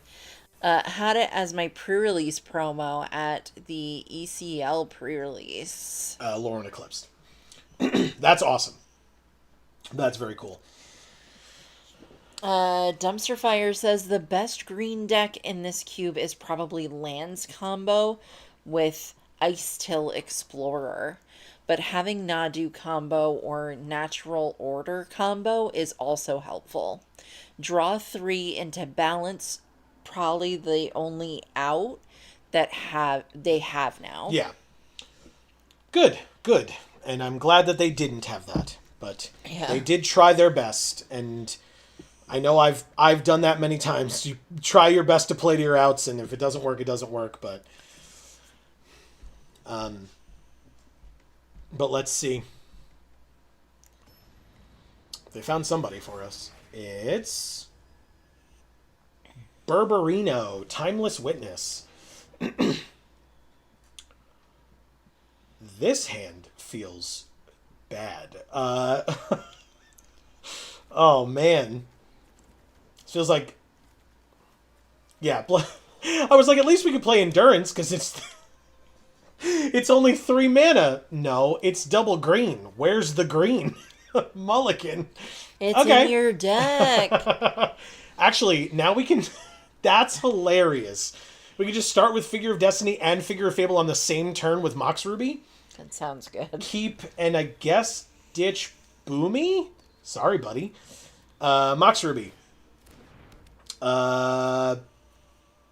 Play Figure of Destiny.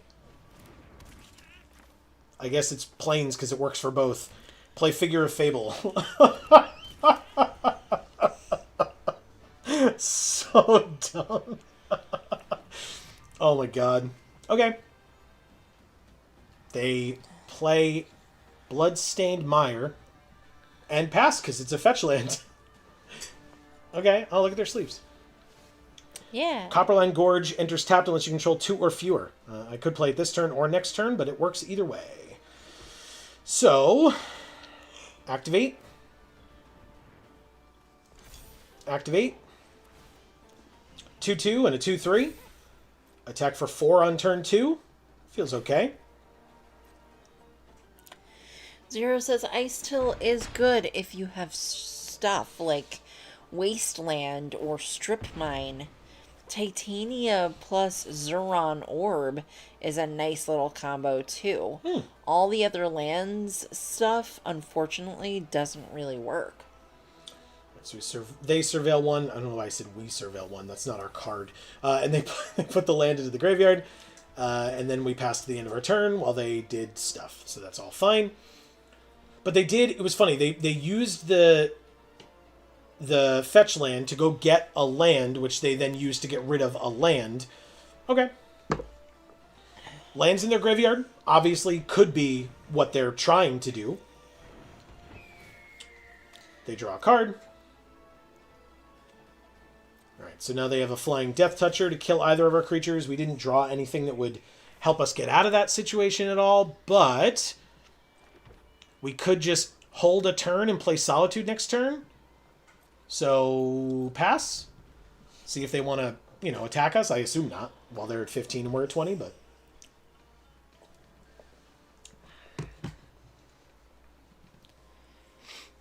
Good old Baleful Strix.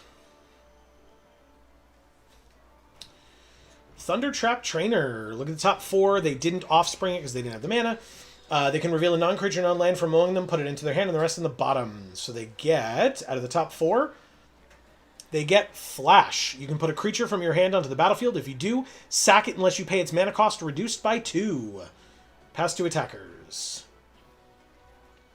They don't attack. Oh, well, we don't want to do that this turn because we want to Solitude away the Baleful Strix so we can attack. But that's fine.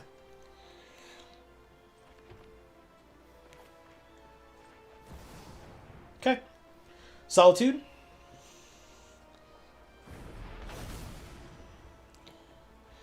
So Dumpster Fire says you have both figures? That's funny. It really is. And the fact that we got them both on turn 1 thanks to Mox Ruby too, very, very nice. All around. I was very appreciative.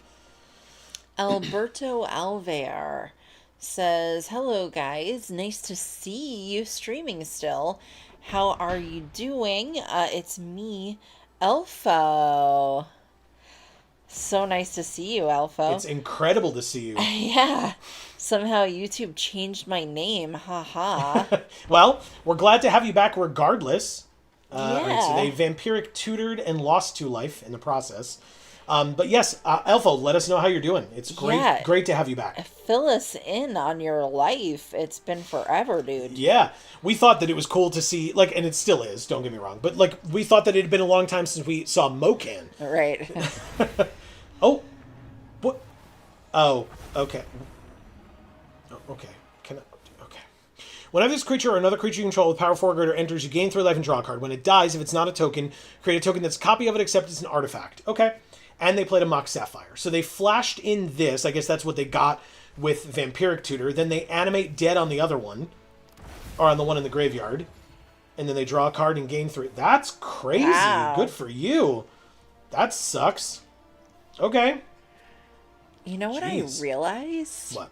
With the exception of, C. Holland, I think everyone in this chat right now either has never been here, or the last time they were here, we didn't yet have our Discord and our Patreon and all that stuff. So we gotta definitely remind everybody at the end to participate in all of our things. All right, so this is a little awkward. Double white, we could unexpectedly absent the token, and the token just goes away forever.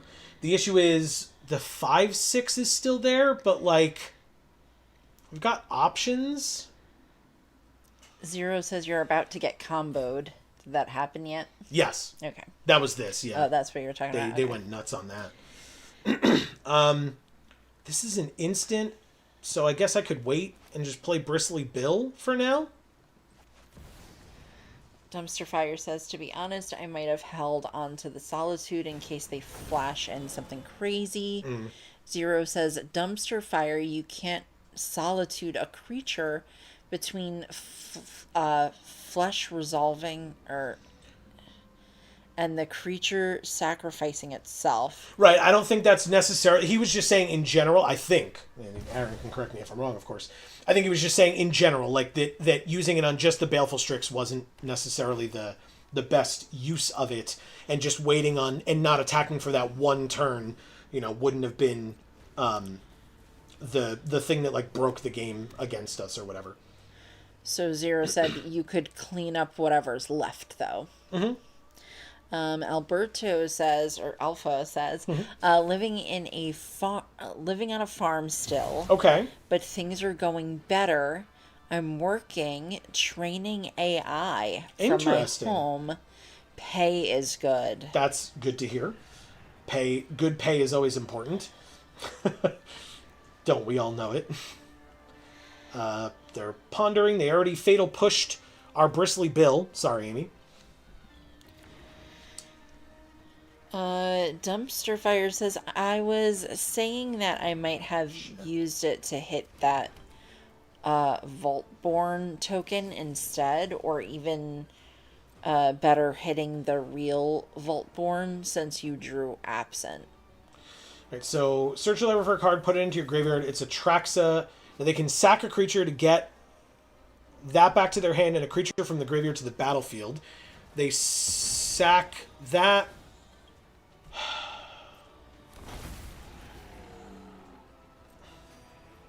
Yeah, I just don't know when I'm supposed to be like breaking up this combo that I've never seen before.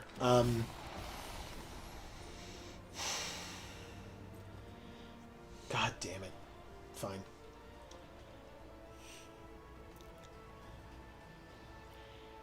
Don't know if there are outs to this. I've never seen it before, so I don't, like I said, if I knew, like, oh, this is the exact point that you break up the combo, like, okay, but...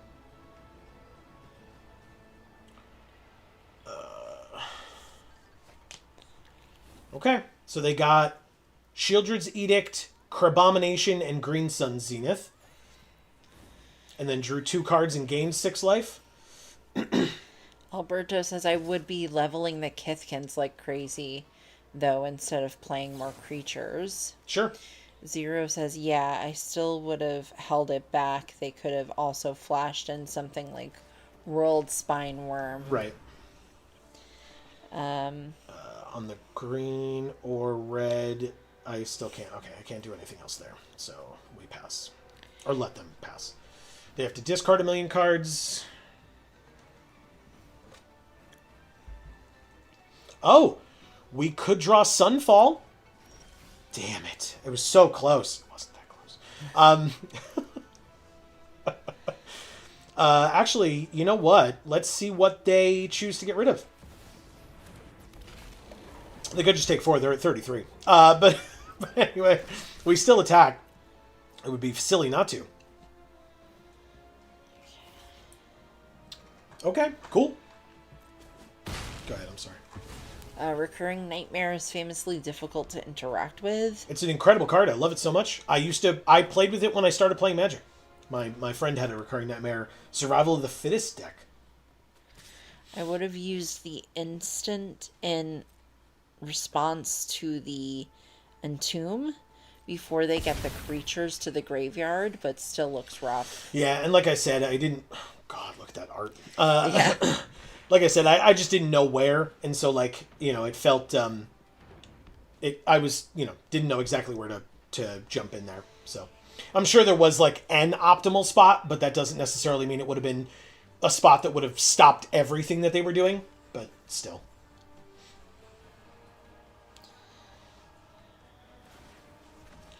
Recurring Nightmare goes away. Crabomination comes back. Target opponent exiles the top card of their library, a card at random from their graveyard, and a card at random from their hand. So they get a burn spell or Bristly Bill. Alpha says, oh no, Psychic Frog plus Recurring Nightmare? That is so strong. Yeah. Plus getting a removal spell off the top, just to kill one more of our creatures. I was going to say, presumably the life-linking one. Yep, makes sense. While they're at 40 and we're at 13. Take my turn. Drew a land. It lets me surveil. That's something. So I can get rid of the next land that's on top. Ha ha! Called it. Like I don't know how this works. All right, 3 and 3 is 6. 1, 2, 3, 4, 5. We can only power up one of them. It can be at instant speeds. We could have either a 4-5 or a 4-4. 4-5 sounds better to me. But it just makes that one a target, but there's no other option. So, sure, we'll do that. God damn it. End the turn. Each opponent sacks a non-token creature of their choice. I wonder which one I'm going to sacrifice. Okay. The one that I didn't just put 3 mana into to make bigger.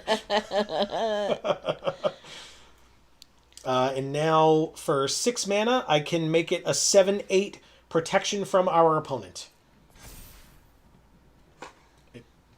But, you know, that won't really help us. So that duress art is gorgeous. Yeah. Damn. But it is a good card from the discard, because I sure don't have any cards in hand. Stern Scolding as well. Counter target creature spell with power or toughness 2 or less. Oh. And a land? Okay. Arena's being weird again about the scrolling thing, so we'll just let it do its thing. They're just like discarding their whole hand, I guess, into Psychic Frog. They don't really need to anymore. I'm empty-handed, and so they could do it one more time. I mean, they did Green Sun Zenith, but they exile 3 cards and give it flying. Okay. It's not enough, though, right? They just discard one more card, though, right? Like, you just waited to do it until after all of that? That feels dumb. Okay, fine. Mana Leak, we're dead. I mean, like, I don't know what... Congratulations. Are you happy now? You did it. Hooray! Hey, you know what? First of all, do your thing, sorry. Thank you, Berberino, Timeless Witness. For that to be our first loss with this deck, I'm okay. Yeah, and you were only at -1. Like, we weren't, you know... Yeah, but they were at, like, 50 or something. Like, it's not like, it's not like it was close, but still. But, you know, like... We've gone to, like, -22 before. Right, yeah. They didn't kill us super bad. I mean, yeah, I mean, I guess. They did, but they didn't, like, put us to massive negatives. Right. But, yeah. Still, great job on their part. That was a very cool deck that I've literally never seen before, so... Yeah. Alberto says, ooh, 4-color soup? No, so it says we have black, but we don't. We have Luris. So Luris is double white. In this deck, we're 3 colors. We're 9. It's hybrid. Yeah. Gengar's Grin. That's cool. Huh. Oh, Minsk and Boo, finally. All right, so we figure Fable turn 1. Ooh, interesting. So we figure Fable turn 1, Fanatic turn 2. The issue is if we don't draw another land, we can't play... Minsk and Boo on 4, on turn 3. Zero says, yeah, loss to a busted recurring nightmare flash deck is not a shame. Yeah, exactly. Thank you. I appreciate that. That's very nice of you to say, Zero. Thank you. I very much appreciate that. Alberto says, come on, Joe. He's just playing Reanimator, one of the most pushed archetypes in this cube. No, that's fine. I just, I hadn't seen, like, obviously I've seen Atraxa. I don't know that I've ever played against Vaultborn Tyrant. And especially not in that way. So, it was the first time I'd seen that work in that, to that degree or capacity. Right, so if I play this land, play Fanatic, at least we get closer to doing some cool stuff. I'll attack for 1. Zero says, actually, Reanimator isn't all that good in win rate without Flash. Ooh, they take Fanatic. Okay, actually, that's fine. I mean, like, even if we drew a land that entered untapped... Damn, that's so frustrating. Because if we don't play this now, it will enter tapped next turn. But it doesn't enter tapped now, but these both enter tapped no matter what. Oh, that sucks. Okay. Well. Alberto says, turn 3 Minsk and Boo seems so strong. Yeah, it didn't work out that way, though. Unfortunately. And if we had drawn this while we still had that mana dork, it would have worked, but it didn't. So, Let's go ahead and play this untapped. I don't know. And then activate this as a 2/3 and swing. Zero says, which also further advice for future cubes, if you see Flash, you should probably take it. Well, yeah, I mean, I've seen Flash. I've seen used before, and again, like we could have picked Emrakul up this cube, 13 mana Emrakul, I think the Promised End, whatever, however much that one is, mana wise. But you know, and there's like we saw Show and Tell as well, so there's like I'm aware of that deck and like what it does and why. Yeah, see, we're just like. Alberto says, just level up for now, I guess. Yeah, exactly. That's all we can do. So we go like that. We go like that. It's a 4/5. We swing. They, you know, either take it or use a removal spell on it. But either way, if we really need to, we could Solitude something like, you know, but it would need to be a creature. But we'll see. Good. I'm just a combo player by nature. I like my brain freeze combo decks. Okay, fair enough. Yeah, I mean, they have Hull Breacher. I'm not going to be drawing extra cards, man. You're fine. Zero says, show intel. Show and tell. Oh, is kind of a trap, though. More often than not, you end up helping your opponent win the game faster. Yeah, obviously it depends on what they have, right? It's cube for them too, so I get it. Alright, fine. We got so screwed with all that. But actually, now we get to kill Teferi. That's fun. Alberto says, ew, Teferi. Surveil 1. Noble Hierarch is probably fine. Questing Beast seems good to me, as long as it resolves. It does. Combat. See if we can get rid of Teferi. Hopefully. Hell yeah. Nice. Awesome. Okay. I could still Solitude, if we need to. Okay. They Windswept Heath. They're at 11 already. It's pretty damn good. But obviously we're at 13. But still. No, read Questing Beast, bro. What do you mean? Did I forget? You need to hit face there. Oh, because it would do that much damage to their Planeswalker? Yeah. Alright. Alright, so...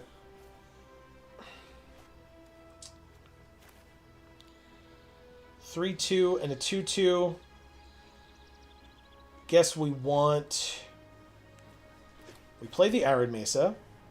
We play Minsk and Boo. Zero says, my favorite decks are the Tinker Bolus's piles. Interesting, okay. Alright, so what are they doing here? They are countering it and creating a token that's a copy of Skyclave Apparition. It's 4 or less? Wow. Okay, so then I guess we get rid of this.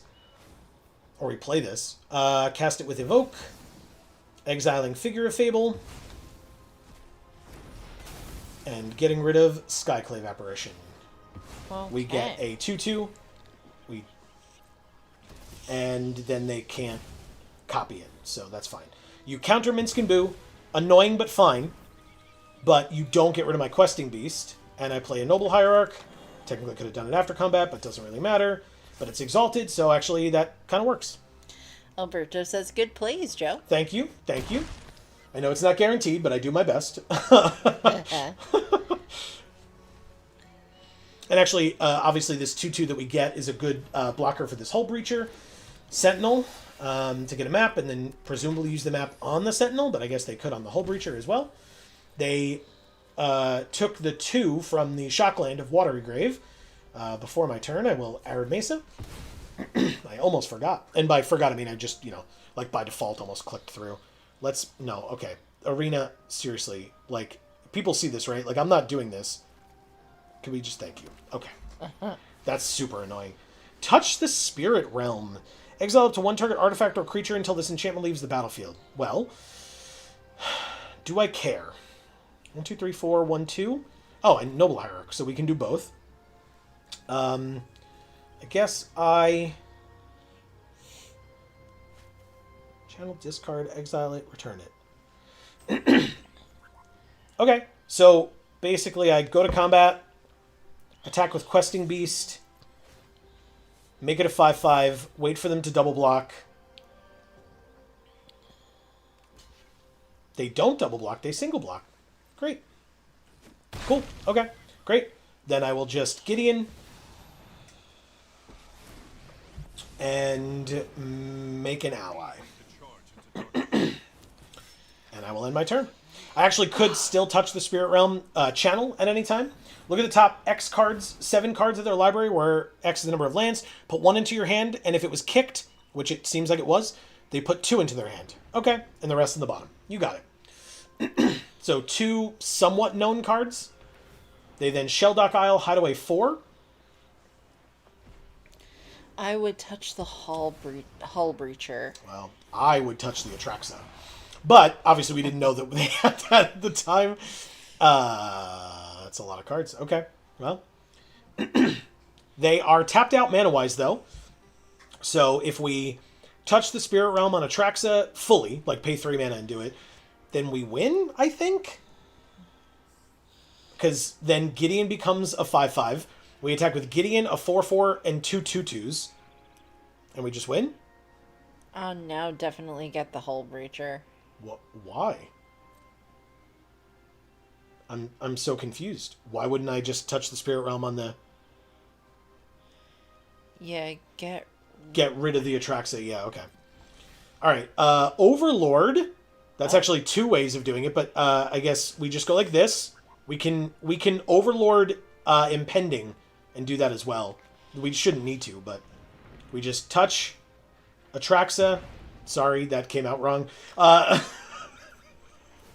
Or did it come out right? There we go. Thank you, Gengar's Grin. I love how you say that like Atraxa's not what Atraxa looks like, but... Wow. I wasn't speaking to that at all. Fair enough. Fair enough. Kishla Trawlers. Okay. We are 4-1. Let's keep it going.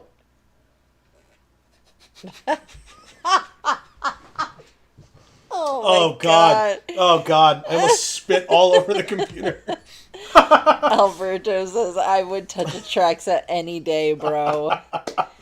Zero says, sorry, that was sent before he had the Atraxa. I know it was. Yeah. I know it was. You're fine. You're fine. Hey, now we can get Minsk and Boo on turn 4. Maybe. Or turn 3, excuse me. There you go. Because even though we don't have the red, we have Lotus Cobra. So, fingers crossed it sticks. Obviously, if they bolt the bird, right? What do I do? But, get this and this. I was mostly worried about wheel effect. Gotcha.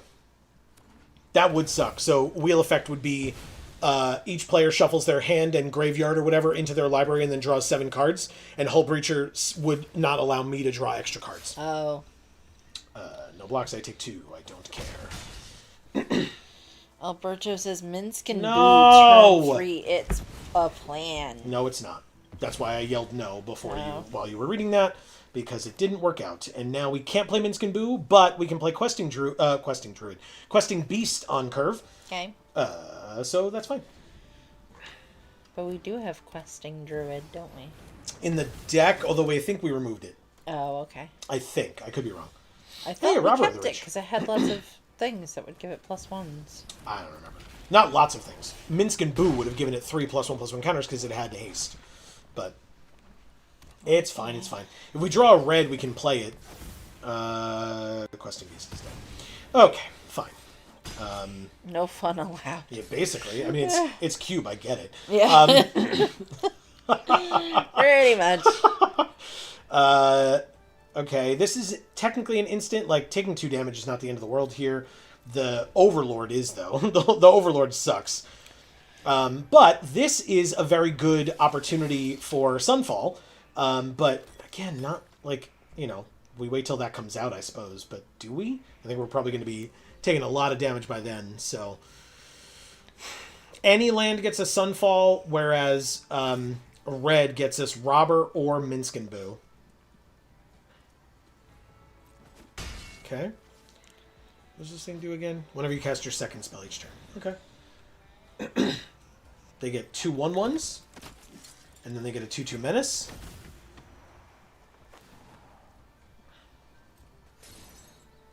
We take our turn. We drew Figure of Fable. Oh. It's not nothing, but... And I guess I play it out and at least make a 2/3. It blocks some of their things well. In fact, it blocks all of their things well. It's just that, like, it doesn't block all their other things. So, the one thing that it blocks well. And then otherwise, target opponent creates a tapped treasure if they make a treasure, which they then chose not to. Screaming Nemesis with haste. Wow.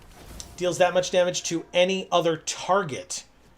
Probably can't wait 3 turns for Sunfall. I know, but I don't have the mana. I would, but I don't have... As soon as I get the land, I promise I'll do it. I promise. Can't wait too much against Boros aggro, yeah. You're right. Well... Yeah, Sunfall is the only way out this game. Yes, correct. Whenever it's dealt damage, it deals that much damage to any other target. If a player's dealt damage, they can't gain life for the rest of the game. Damn. Do I flicker something? Let's see. 1, 2, 3, 4, 5, 6, 7, 8, 9, 10. I'm at 14. And I can block, like, the 1/1 trample. I guess I do this. Get rid of Screaming Nemesis. It immediately comes back, but it's at least not attacking me anymore. So, there's that. Good. Then we block this one. And all it gets is 1+1/+1 counter. Right? If they use the blood token. Okay. Well, they had a thing, but that's fine. Jeez. But now it's a 5/3 trample. We Holy are crap. at 2. I need a land or we're dead. A land or we're dead. A land or we're dead. We're dead. Holy crap, Wait, dude. you could play that. It doesn't matter. Oh. It's a planeswalker. It'll make one creature. Okay. So the only way this works is if they get cocky and attack with only one thing. That's the only way this works. Okay. But they're not going to... Oh, never mind. They had Chain Lightning. Okay, they get it. Yeah, that can't help us. They win. Thank you, joyful cake thing. Okay. What a great name. Yeah. That's awesome. Okay, yeah. I mean, that's an interesting loss. It was very fast, but we just also were off the one land that we needed, so... Albert just says R.I.P. Zero says, why does Apple's voice to text suck so badly? LOL. I mean, you said Apple, sure so... is a Boros deck. I'm kidding. I don't like Apple products, but I also don't like... I don't have like a strong feeling of... That strong of a feeling about it, They're just a lot more expensive, and who needs that? Yeah.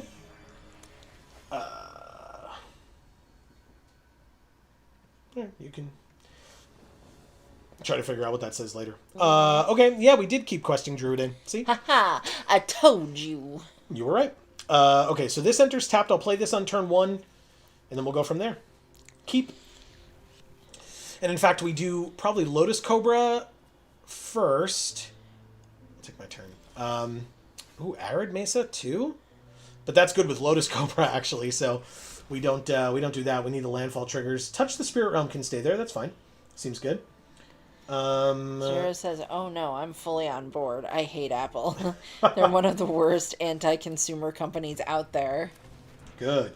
All right, Mana Dork for them as well. Theirs is a good... I like Sylvan Caryatid a lot. I think it's a cool card.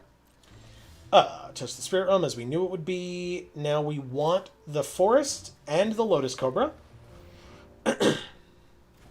And then basically next turn, we can... What? Questing Druid. Oh, God.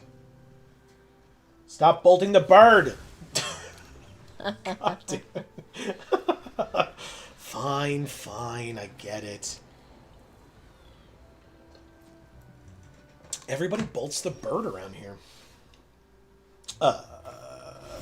Questing Druid. Jetmir's Garden. Pass. Okay. Inquisition of Kozilek. Luris, I assume? Literally anything is... Yeah, it was Luris. I mean, like... It was Luris. I don't have much going on. Spoilers. Okay. Zero says the most depressing thing I realized recently is that for once in Apple's entire existence, their RAM upgrades on MacBooks are close to properly priced. Ah. Sad face. Yeah, that is sad. Alright, so we'll get Stomping Ground. We'll let it enter tapped. And then I guess, well, we can just flash in Endurance whenever the hell we want, huh? Pass? There's no reason to attack a 1-1 into an 0-3. That seems dumb. And of course, I could have played Zayator's Proving Ground, but it would have given them perfect information in our hand. Reveal the top 4, put a permanent into their hand and the rest into their graveyard and make an Eldrazi. They picked this one, Fear of Missing Out, which does. Discard a card, draw a card, Delirium. When it attacks for the first time each turn, if there are 4 more card types among cards in your graveyard, untap a creature, and then there's an additional combat phase. Okay. We flash in Endurance. They already know we have it. There's no reason not to, and they have been putting a bunch of stuff into their graveyard, so I guess I'll choose them. All back on the bottom. It looks like you want Delirium, so no. I'll say no to that. How's that sound? I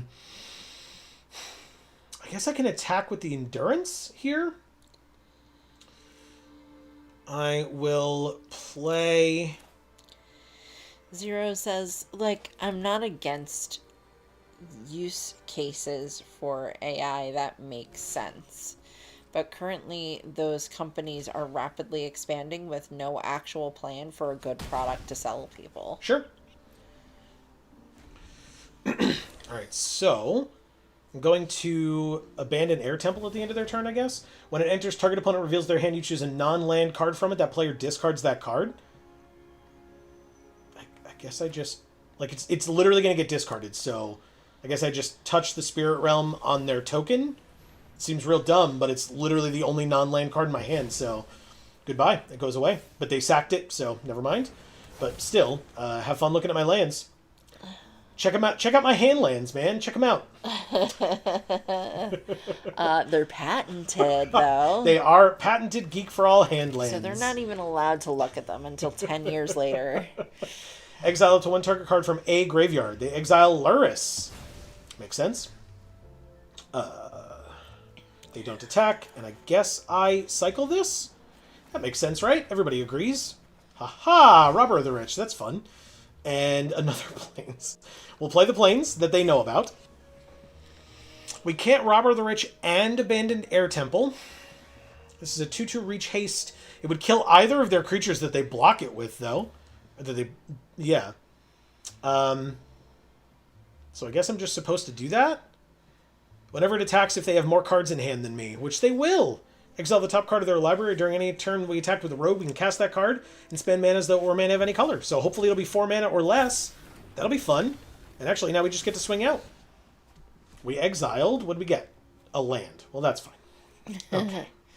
Are you familiar with 17 Lands? I am. I don't look at it typically, but I am familiar with it. 17 Lands is a website that gets stats from Arena, and please correct me if I'm wrong, by the way, on anything that I'm saying, but they get stats from Arena about, like, the most popular cards used in Limited in a particular format, and then say to you, like, or say, like, put out a report to say, like, every time that you play, if every person that drafted Questing Druid, like, 75% of the time they get 7 wins or something like that. Oh, okay, like, sure. Or they have a 75% win rate or whatever. So they put out a list of, like, your percentage win rate for each particular card, and so they show you, like, what's the worst black common in Lorwyn Eclipsed or whatever. Like, yeah.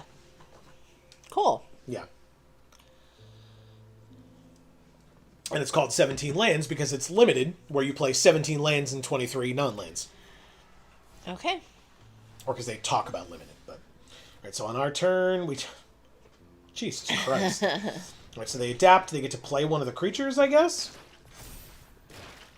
Becomes a 4/4. And they get this.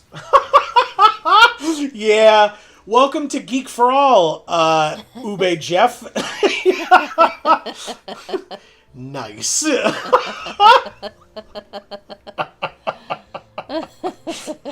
Yeah, notice they didn't say nice back.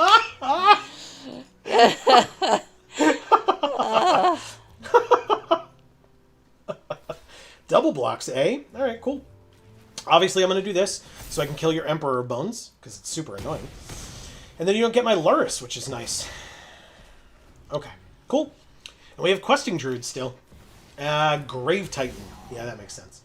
I mean, if... Oh... Well, that's a little awkward. Huh. Okay, so here's my thought. Zero says, love getting grief scammed, especially when you have nothing, lol. Agreed. Alright, I think I'm just going to play out Glorybringer, get a 4/4. Anne says, you might want to consider contributing to their data even if you don't usually look at it. Oh, okay, I do not know how to do that. I didn't realize that was a... Well, because they have to gather data somehow, and Wizards doesn't release any data for Arena at all. It's shout-outs to Loading Ready Run. Graham from Loading Ready Run is especially pissed off about that. Because, like, all the things that pop up, like, did you have fun in the match? Wizards never talks about any of that information at all. Right. They don't tell their player base what, like, any data that they have, and yet they presumably gather all of that data. Right.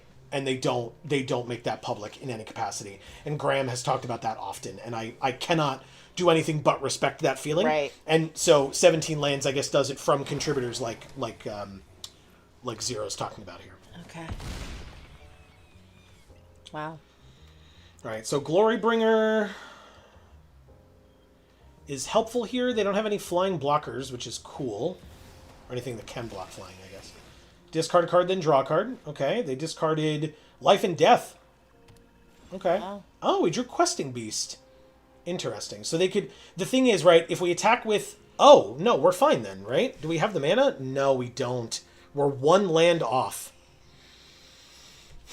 We're one land off.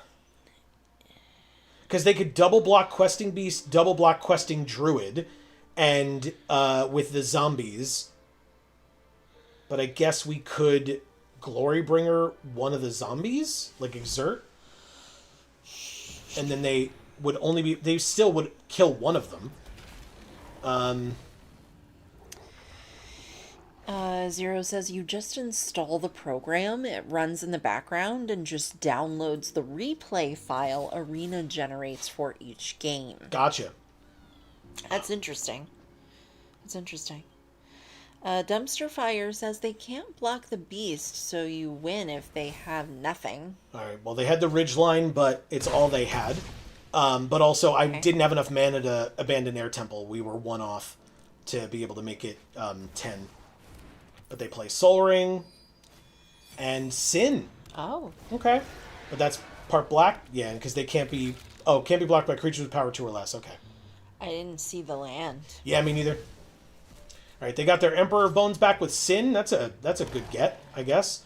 6/6 Death Touch, no blocks. I go to 7, and then we die. Do we die?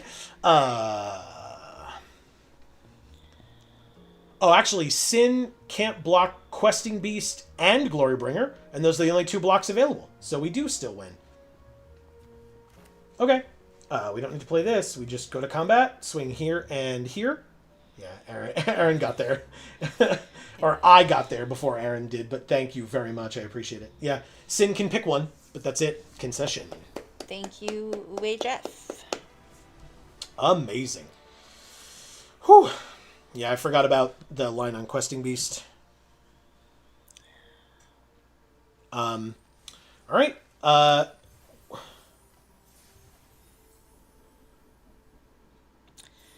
Okay. Okay. We are 5-2. Let's keep it going. Max 2 more games. If we win this one, we do one more after. But otherwise, oh god, it's sexy Oko. Sexy winter Oko, I guess. Why is he covering his mouth with a hand and a scarf? I don't know. I'm sure there's some thirst trap reason, but I couldn't tell you what it is. This is a very slow hand and also feels like really non-Bowie. Like, you playing Luris first out of everything? I just don't think this is a mulligan. But Dumpster Fire says 5 wins. You're gem positive. yeah, I'm not going to complain about that. And I guess, I don't know, I guess I'm supposed to not keep here, but... end the turn. We have a Plains. Oh, okay. They have Restless Cottage. We drew another Plains. Sure. Zero says, oh no, he's hot. He's very hot. Yeah. He's very attractive. Oh my god. He's ridiculous. Yep. Oh, no, wrong one. I guess we're just playing out Luris. Like, we can do Zyator's Proving Ground later so that we can get Overlord out on turn 6, which would be nice. We already have the double white for Solitude, so there's that. Or Glorybringer, eh? Do you take this trade? I assume you do, but maybe not. You don't. Sick. Up 3 life. Cool. Okay. Oh, what are their sleeves? Cool. Oh, love that. I do too. Oh, it's Pinchy McStingbutt. Look at him.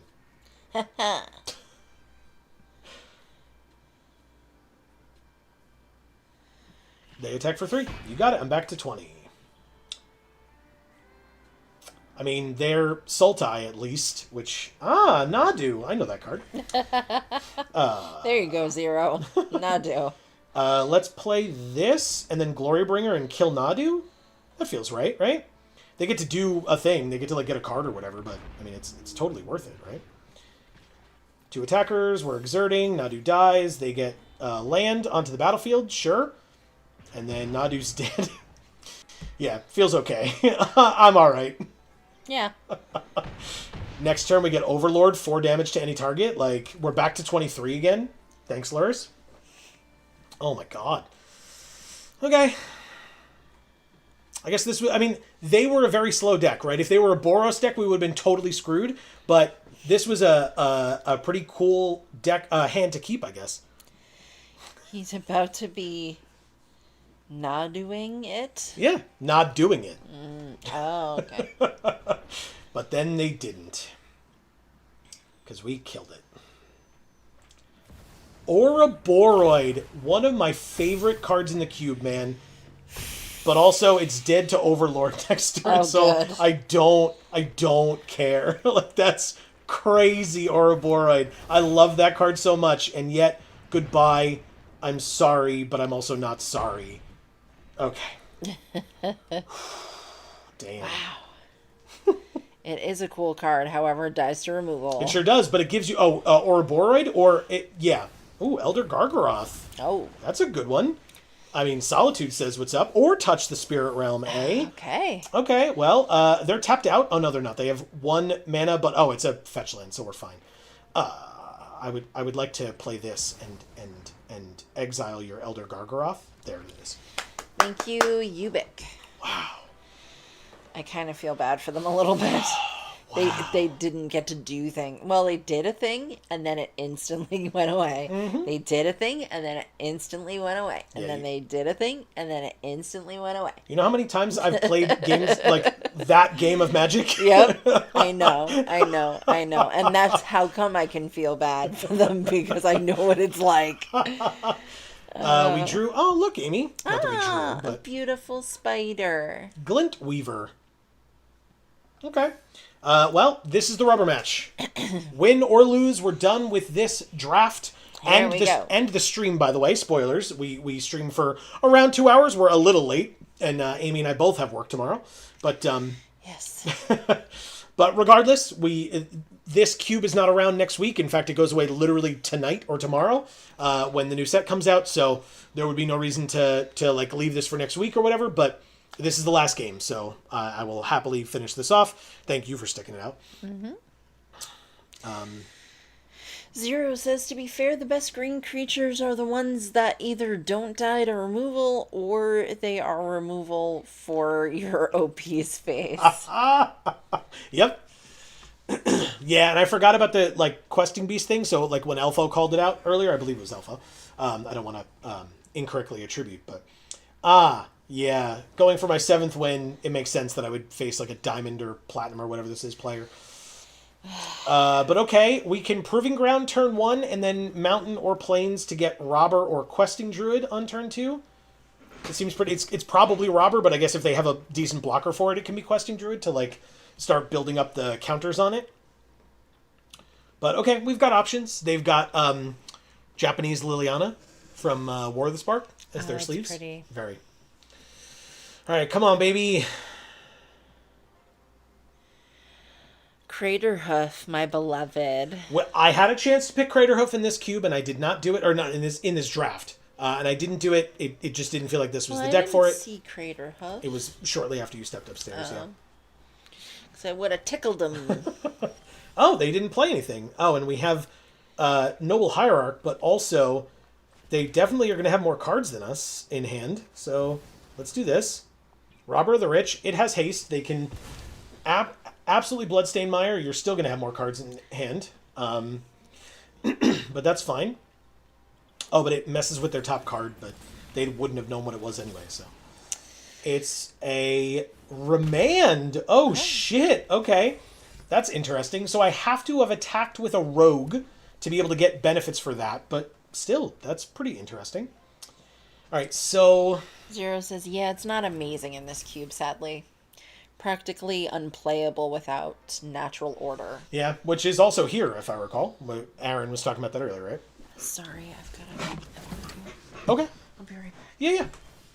All right, 2 mana. I can't, even if I play this land, I can't Noble Hierarch and Questing Druid in the same turn. So what I think I do is Noble Hierarch.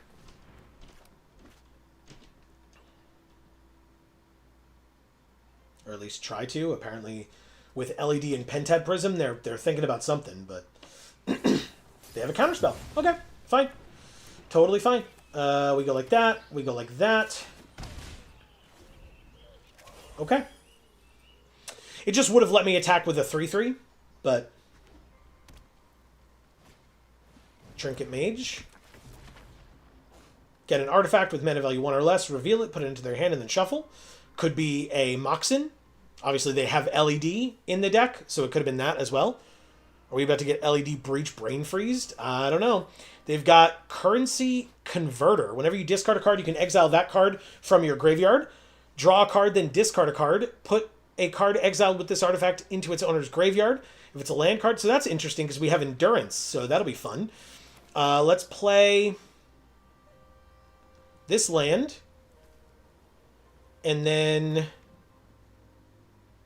Questing Druid? Is that right? I guess we're going to make it happen regardless, right? And then I don't think I can attack, so I'll just pass and see what happens. Thankfully, we have Endurance to mess with their graveyard if they try to do some of that Currency Converter shenanigan-y stuff. Ooh, love Currency Converter. Yeah, I have literally never seen this card before in my life. Because it's a commander card, so that makes sense. At least I think that's what that means, right? The shield behind the like Nuka Penna art or set symbol. Currency Converter, fine. Ether Spellbomb. Okay. This seems good. Nuka Penna Commander. Yeah, thank you. I'll take my turn. I drew Luris. Cool. Oh, and I can then immediately play Noble Hierarch? That's awesome. Luris, Questing Druid gets a counter. See if it gets countered. Luris. It does not. Okay, good. Noble Hierarch. I guess I hold off for a turn. Although, I guess I don't have to, right? Because they could both just come back with Luris now. So, there we go.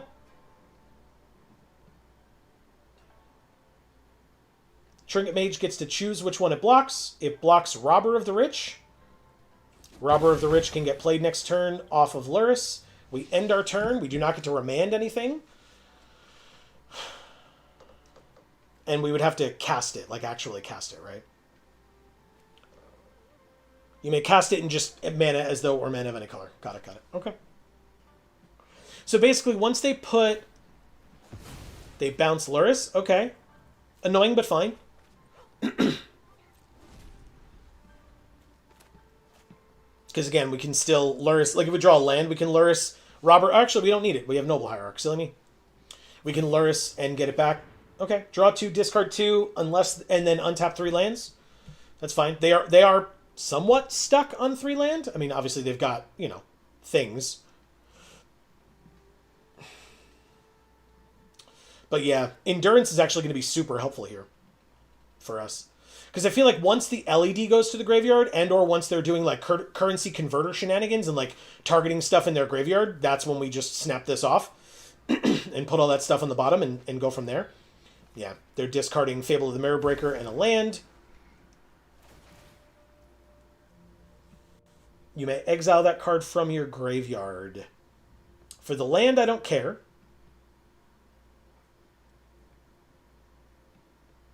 Since I've been in stream, I already 0-3'd have a second draft going that at least has a couple wins. Good for you, Mocan. That's great. All right, so they do exile... They exiled both of them. That's fine. They then put it into their graveyard. If it was a land, they make a treasure. If it's a non-land, they make a 2/2 rogue. Okay.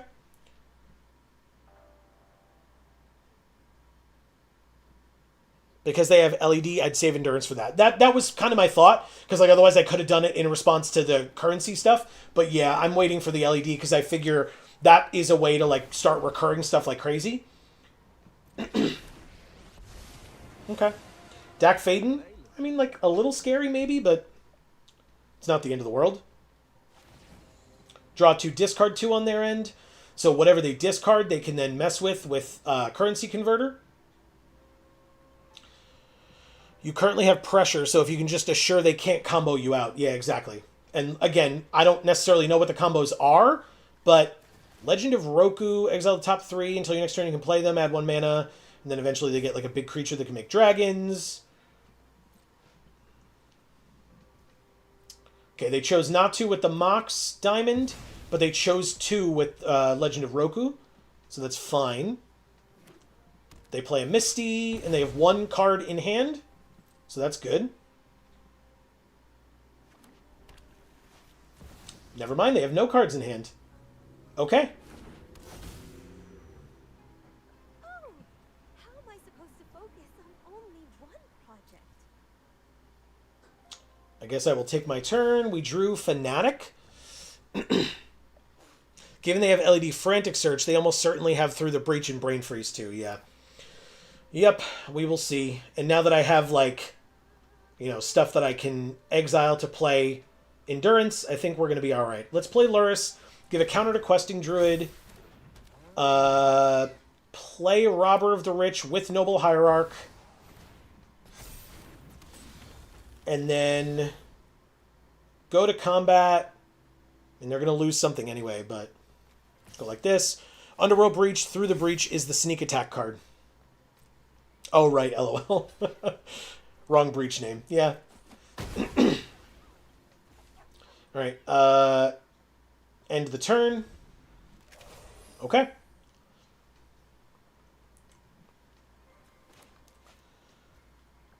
Pass to attackers. They attack with their 0-3. I might have killed the Tameo there, since he can flip here with Dak. With what? Touch the Spirit Realm? Like, gotten rid of her?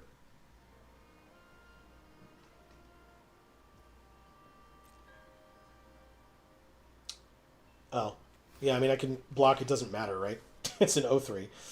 I can't kill her, so. Okay. Yeah. Okay.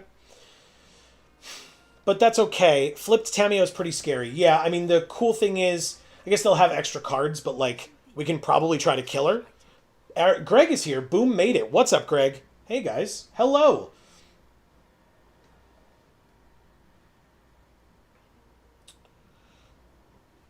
Greg, you made it for the rubber match. We are 6-2 right now with this deck. All right, 2 lands. How's everyone tonight? Not bad, not bad. So Tameo comes back. They could get their lands if they want with Currency Converter. I definitely don't care about that. Okay. One of them is Polluted Delta? Is that what it is? Yeah. Okay. They chose not to do either of them. That makes sense. Tameo, whenever any creature attacks them or a planeswalker gets -1/-0. You got it. But they only have one card left in hand. It was a card hand-picked by them out of like whatever else they had to play and get rid of and stuff. Enters tapped, surveil 1.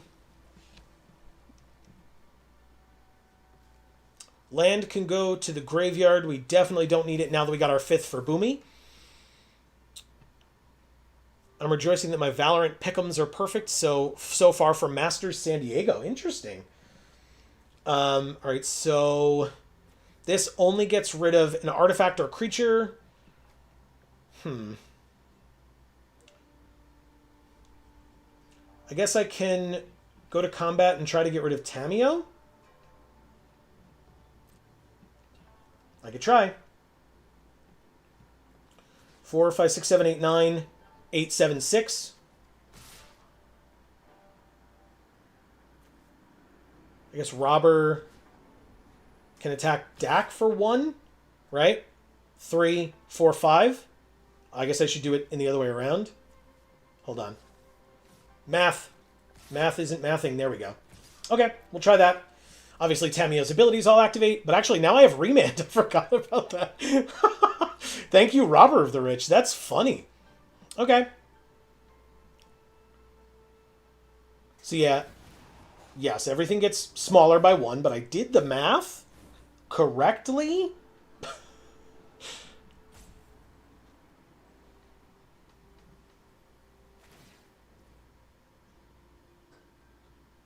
They make it 2/2. Which then I blink? Yeah. I blink it. Before blocks.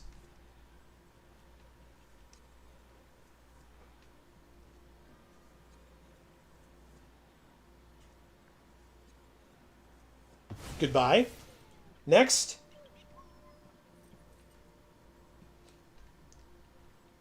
Perfect. Tameo dies, I gain 2, Dak takes 1. Keep up endurance. Greg says that's great. I agree. And then the token comes back, but then definitely doesn't come back. And then, of course, I remand that because you knew I could cast it. Why would you? Congrats, buddy. Oh, that's to 0. Yeah. You let me use your remand, so I'll do it. That's great. And now Vampiric Tutor again? Okay, sure. You got it. Not a problem. Shuffle, put it on top. They lose 2 life down to 10. Remand, pretty pog. Yeah, it was cool. I mean, obviously they could recast it because it just goes back to their hand and they knew it, but it was their literal last card, so they had no other options. But we're just sitting on this endurance, like waiting for them to try to use this LED.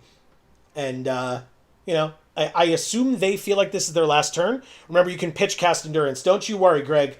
Like I said, they have Lion's Eye Diamond. I'm just waiting for them to use it, just in case they try some BS. Oh, I know. I am ready. I'm waiting.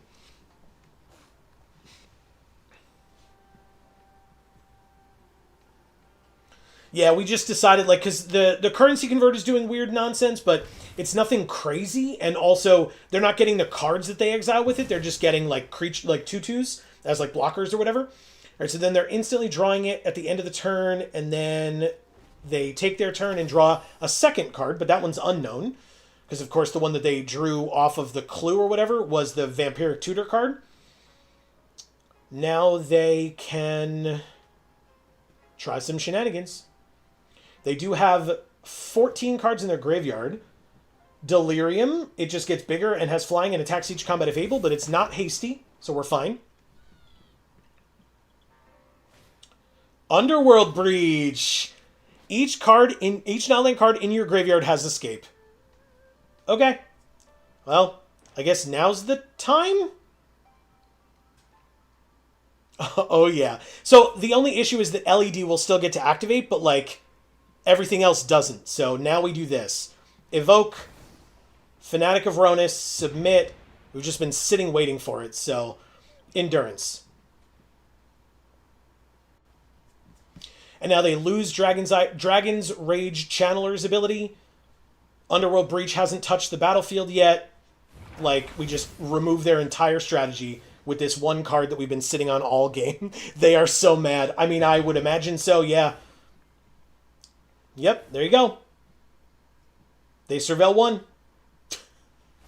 And they put Lightning Bolt into the graveyard. Okay. It sure does have escape that you can't use. I guess you could discard 2 cards, but like escape cost is plus 3 other cards, so they won't have it. Gitaxian Probe and a land. And they can of course exile them for things, but yeah, they're not going to. Okay, cool.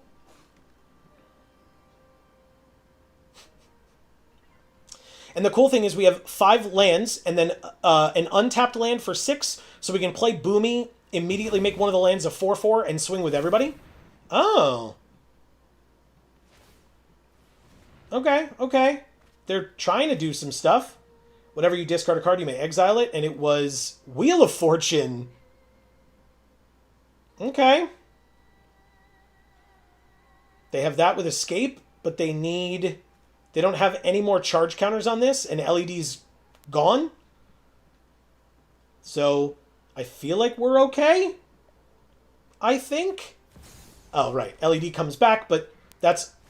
They surveil 1, put the land in. LED's there, sure. 3 more mana for Wheel of Fortune? They could just do it, sure. Okay, I'll lose Boomy and the land, but they don't have anything that stops me from drawing, so...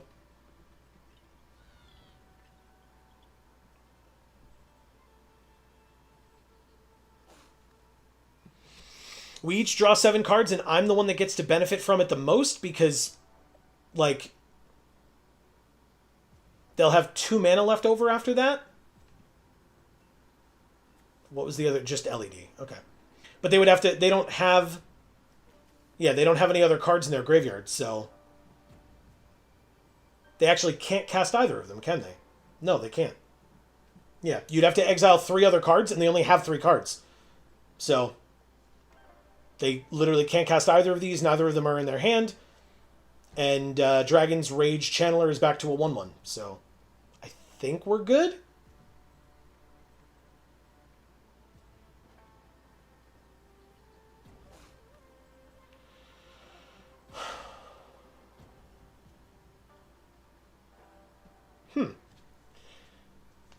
So are they actually tanking or are they just salty roping now? Because they did everything they could, but like...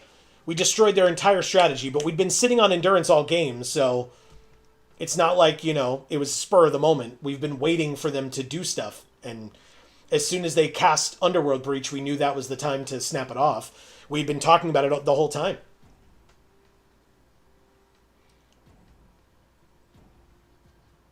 Timeout used. I mean, they're still, like, highlighting over things, so they're not literally just sitting back doing nothing, but... I don't know if they're, again, I don't know if they're like brainstorming to try to like thinking. Brainstorm is a magic card. I don't know if they're thinking to try to find a way out of this or not, but yeah, sack this enchantment. Cool.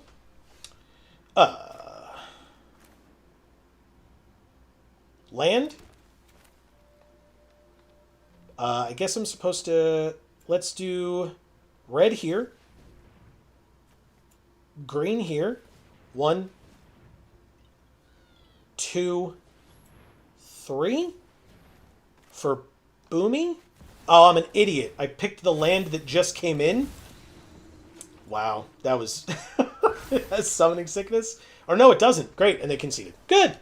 Thank you, Landshire. Or Landsire? Landsire?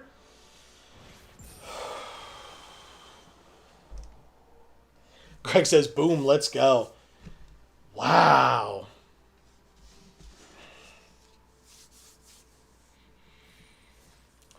Endurance, MVP of that game, obviously. And you all can't see it, but there you go. Now you can. 7-2. For folks that got here later and may have only seen, you know, incidental stuff as we played it in games. Here's what, like, here are the sideboard cards that we drafted that we didn't use. World Spine Worm, etc. Mocan says, grats, thank you, appreciate it. And you know that I was, like, trying my best because I cut a Johnny. I did that.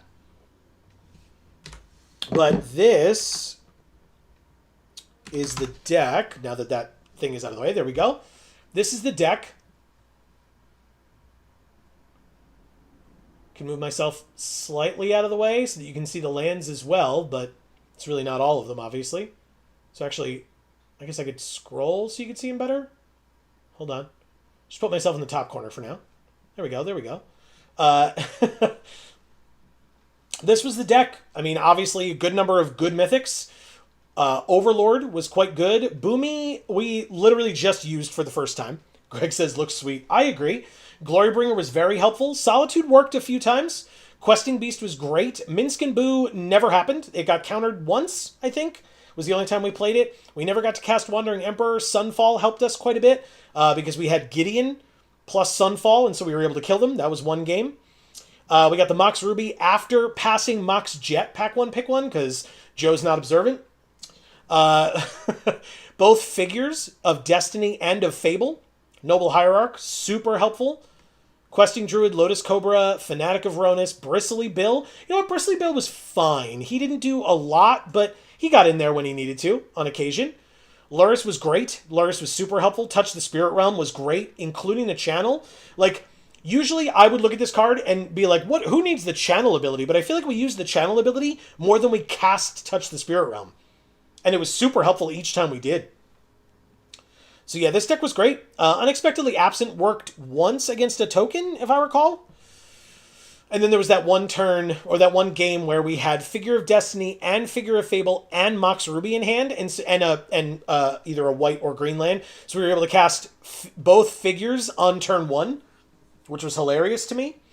So yeah, I appreciate it. We had, for lands, we had Abandoned Air Temple, Basics, Copperline Gorge, Stomping Ground, Elegant Parlor, Zayator's Proving Ground, Jetmir's Garden, and Arid Mesa. So, I mean, really awesome. I'm pretty pleased with that. So, okay. Well, guess what, everybody? I assume that Amy got stuck doing some work upstairs. I saw her pick up her phone and step away. So I will have to close out the stream with all of you. I'm sorry that it is just me, but I know that she sends her love to each and every one of you. And in fact, I will take over in thanking all of you amazing folks, because truly, I mean, this stream, Greg's sad. No, Amy. Yeah, I know. I get it. It's just me. But actually, hold on. Let's finish. Got to give her an extra hug next time. You got it, Greg. You know she'll be happy. 2,200 gems, Rivals of Ixalan, War of the Spark, Zendikar Rising, and Kamigawa Neon Dynasty. Let's put myself back down at the bottom here. And in fact, I can even move myself further over now. Say more. And 3 golden arena packs, or whatever they call themselves. And so, there we go. Another night, actually a successful night of Cube. So, who asked? I think maybe it was Zero, asked me earlier what I thought of this version of Cube. And I think this is the version of Cube that I've been most successful with, despite the fact that it's the most powerful version of Cube that Arena has had. Literally, powered. Which is surprising to me. But, you know, I guess I'm not, I mean, why would I complain? That's pretty cool. So, yeah, Cube will be gone next week. We'll be back next Monday at 8 p.m. Eastern right here on this channel for more MTG Arena and on Magic Monday. And we'll be playing some Teenage Mutant Ninja Turtles draft. So stay tuned for that. Hopefully we'll see you all next week. And like I said, I am going to thank each and every one of you amazing folks who joined us in chat, because this stream would not have been as awesome as it was without you. 7 wins or not, you all were great. Seems like you were getting the hang of it. I mean, I guess so. I think it was last week was the only down week, and we played for like 4 weeks in a row based on your last few runs. Exactly. Yeah. Yeah, last week I think was a little rough, if I recall, but the week before that and the week before that, we were great. So, yeah, no complaints here. This cube was good to me. So I appreciated it. It's not something that I can usually say about Cube. We were talking about that earlier too. So yeah, shout outs to Powered Cube, I guess. I look forward to when you come back. Obviously, maybe I'll live to regret those words, but we'll see. And we get to play some Teenage Mutant Ninja Turtles in the coming weeks, and we'll see how that goes. But before you all head out, first of all, please don't forget, while you are here, if you're enjoying the things that we're doing and you don't want to miss out, obviously we heard from Mocan. It might not be the most effective thing in the world, but YouTube still is going to tell you to do it. Please don't forget to subscribe and ring that bell so that you'll get notifications whenever any of our videos come out and or whenever we go live. But I also mentioned earlier, if you don't want to miss, please don't forget you can join our Discord. That's linked down in the description box below, and you'll get notifications whenever we upload a video and or go live over there as well. Also linked down below are our 2 Instagram accounts in Geek for All and Gluten Free for All. We'd really appreciate if you would follow us over there. And in fact, speaking of Gluten Free for All, it, along with Video Games for All, are our 2 other channels, and those are linked down in the description box below. There's no Discord link that I can see in the description of the stream. Really? Hold on. I will check.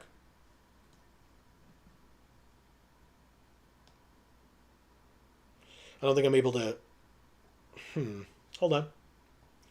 I can check like this. Hold. Thankfully, I have another computer for this. He checks, and they're... Interesting. I didn't put the Discord link in here. That is incorrect of me. Hold on. Let me put me back to webcam. And then close out of Arena, and I can give you that link in just a second. Thank you, Mocan, for pointing that out. I appreciate it greatly. Let's go here and here.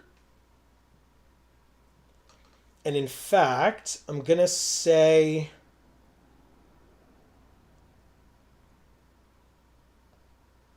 that this link, if you're looking in this chat days from now and trying to use this link expires in 7 days. So just FYI. But in chat right now is the Discord link. So if you would like to click it, you're more than welcome. We'd love having you. And like I said, the Magic the Gathering channel specifically will get updated whenever anything gets updated or uploaded to this channel. Of course, immediately you're here, Mocan. That's amazing. Thank you so much. Awesome. So yes, if you need the Discord link, sorry about that. I'll try to fix it in the description for the next time Cube comes around. But that's great. And then technically not linked down below, but in many of our other videos is our Patreon link. So if that's something that you are able to do, we would appreciate if you would consider supporting us over there. Again, it's apparently not linked down below, but it could be elsewhere. So I will, on our regular stream, like next week, it should be there. So, but I have to say thank you to each and every one of you for being here. And more specifically, Mocan, it was great to see you back. Thank you so much for joining us. We hope to see you again very soon, now that you will have the information, hopefully, through Discord at least, even if YouTube is going to be, not telling you what it's supposed to be telling you with your bell being rung. Greg, I'm so glad you were able to make it here and see that final game. That was a good one. So, glad you got to see that instead of some of our crushing defeats. Obviously, we only lost twice and won 7 times. So, but still, Zero Divides by You. It was absolutely wonderful to have you. A lot of fun. So thank you. Hopefully you come back. We'd love to see you again. Dumpster Fire, aka Aaron. Great to have you joining us. Always helpful. Elfo, what an absolute pleasure to have you back. Glad to hear things are going better. And well, and hopefully we will see you further so that we can hear further updates as things continue to go well. I need to keep scrolling because there are other people. C. Holland, it was great to have you join us tonight. Thank you for making it here. Hopefully you enjoyed helping other folks. I know you said sorry. You know the drill. You never have to apologize for being late or not here or something. But if you wanted to be here and you were sorry that you weren't here sooner, thank you. We appreciate it nonetheless. Saradzig, thank you as well for being here.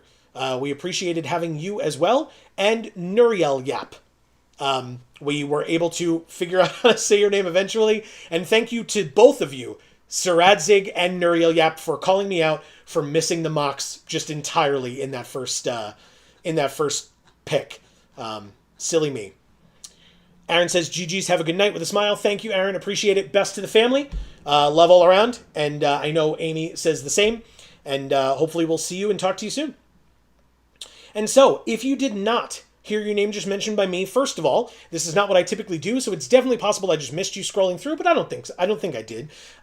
Usually, like I said, Amy is much better and on top of this than I am, but otherwise, if you were watching us but you didn't join us in chat, that doesn't mean we didn't appreciate you. We really, really do. Thank you so much for spending any and all of your time with us that you did. It means the world.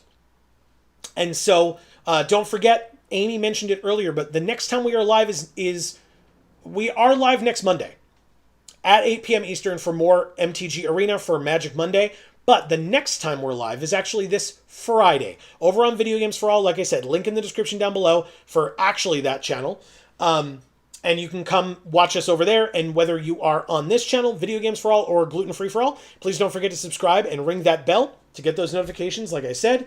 But we will be continuing our Fallout Friday playthrough. We're playing through Fallout 1, and I mean, it feels like we're getting towards the end game, but I know that there are some folks that are going to need to hold our hand a little bit. So I am looking forward to figuring out what we can do next with our, I would argue, limited capabilities, but we will see. People that are much more knowledgeable than I will help us get through it. So I very much appreciate that, and if you would like to join us, that's Friday, 8 p.m. Eastern, over on Video Games for All. But between now and the next time that we see you all, whenever that happens to be, please continue to stay safe and happy and healthy. That is to you and yours, and it is super important. And for now, from us here at the Geek for All family of channels, I have been Joe, and for Amy, as we always say, in whichever video or stream of ours you watch next, we will see you all next time. Thanks, everybody.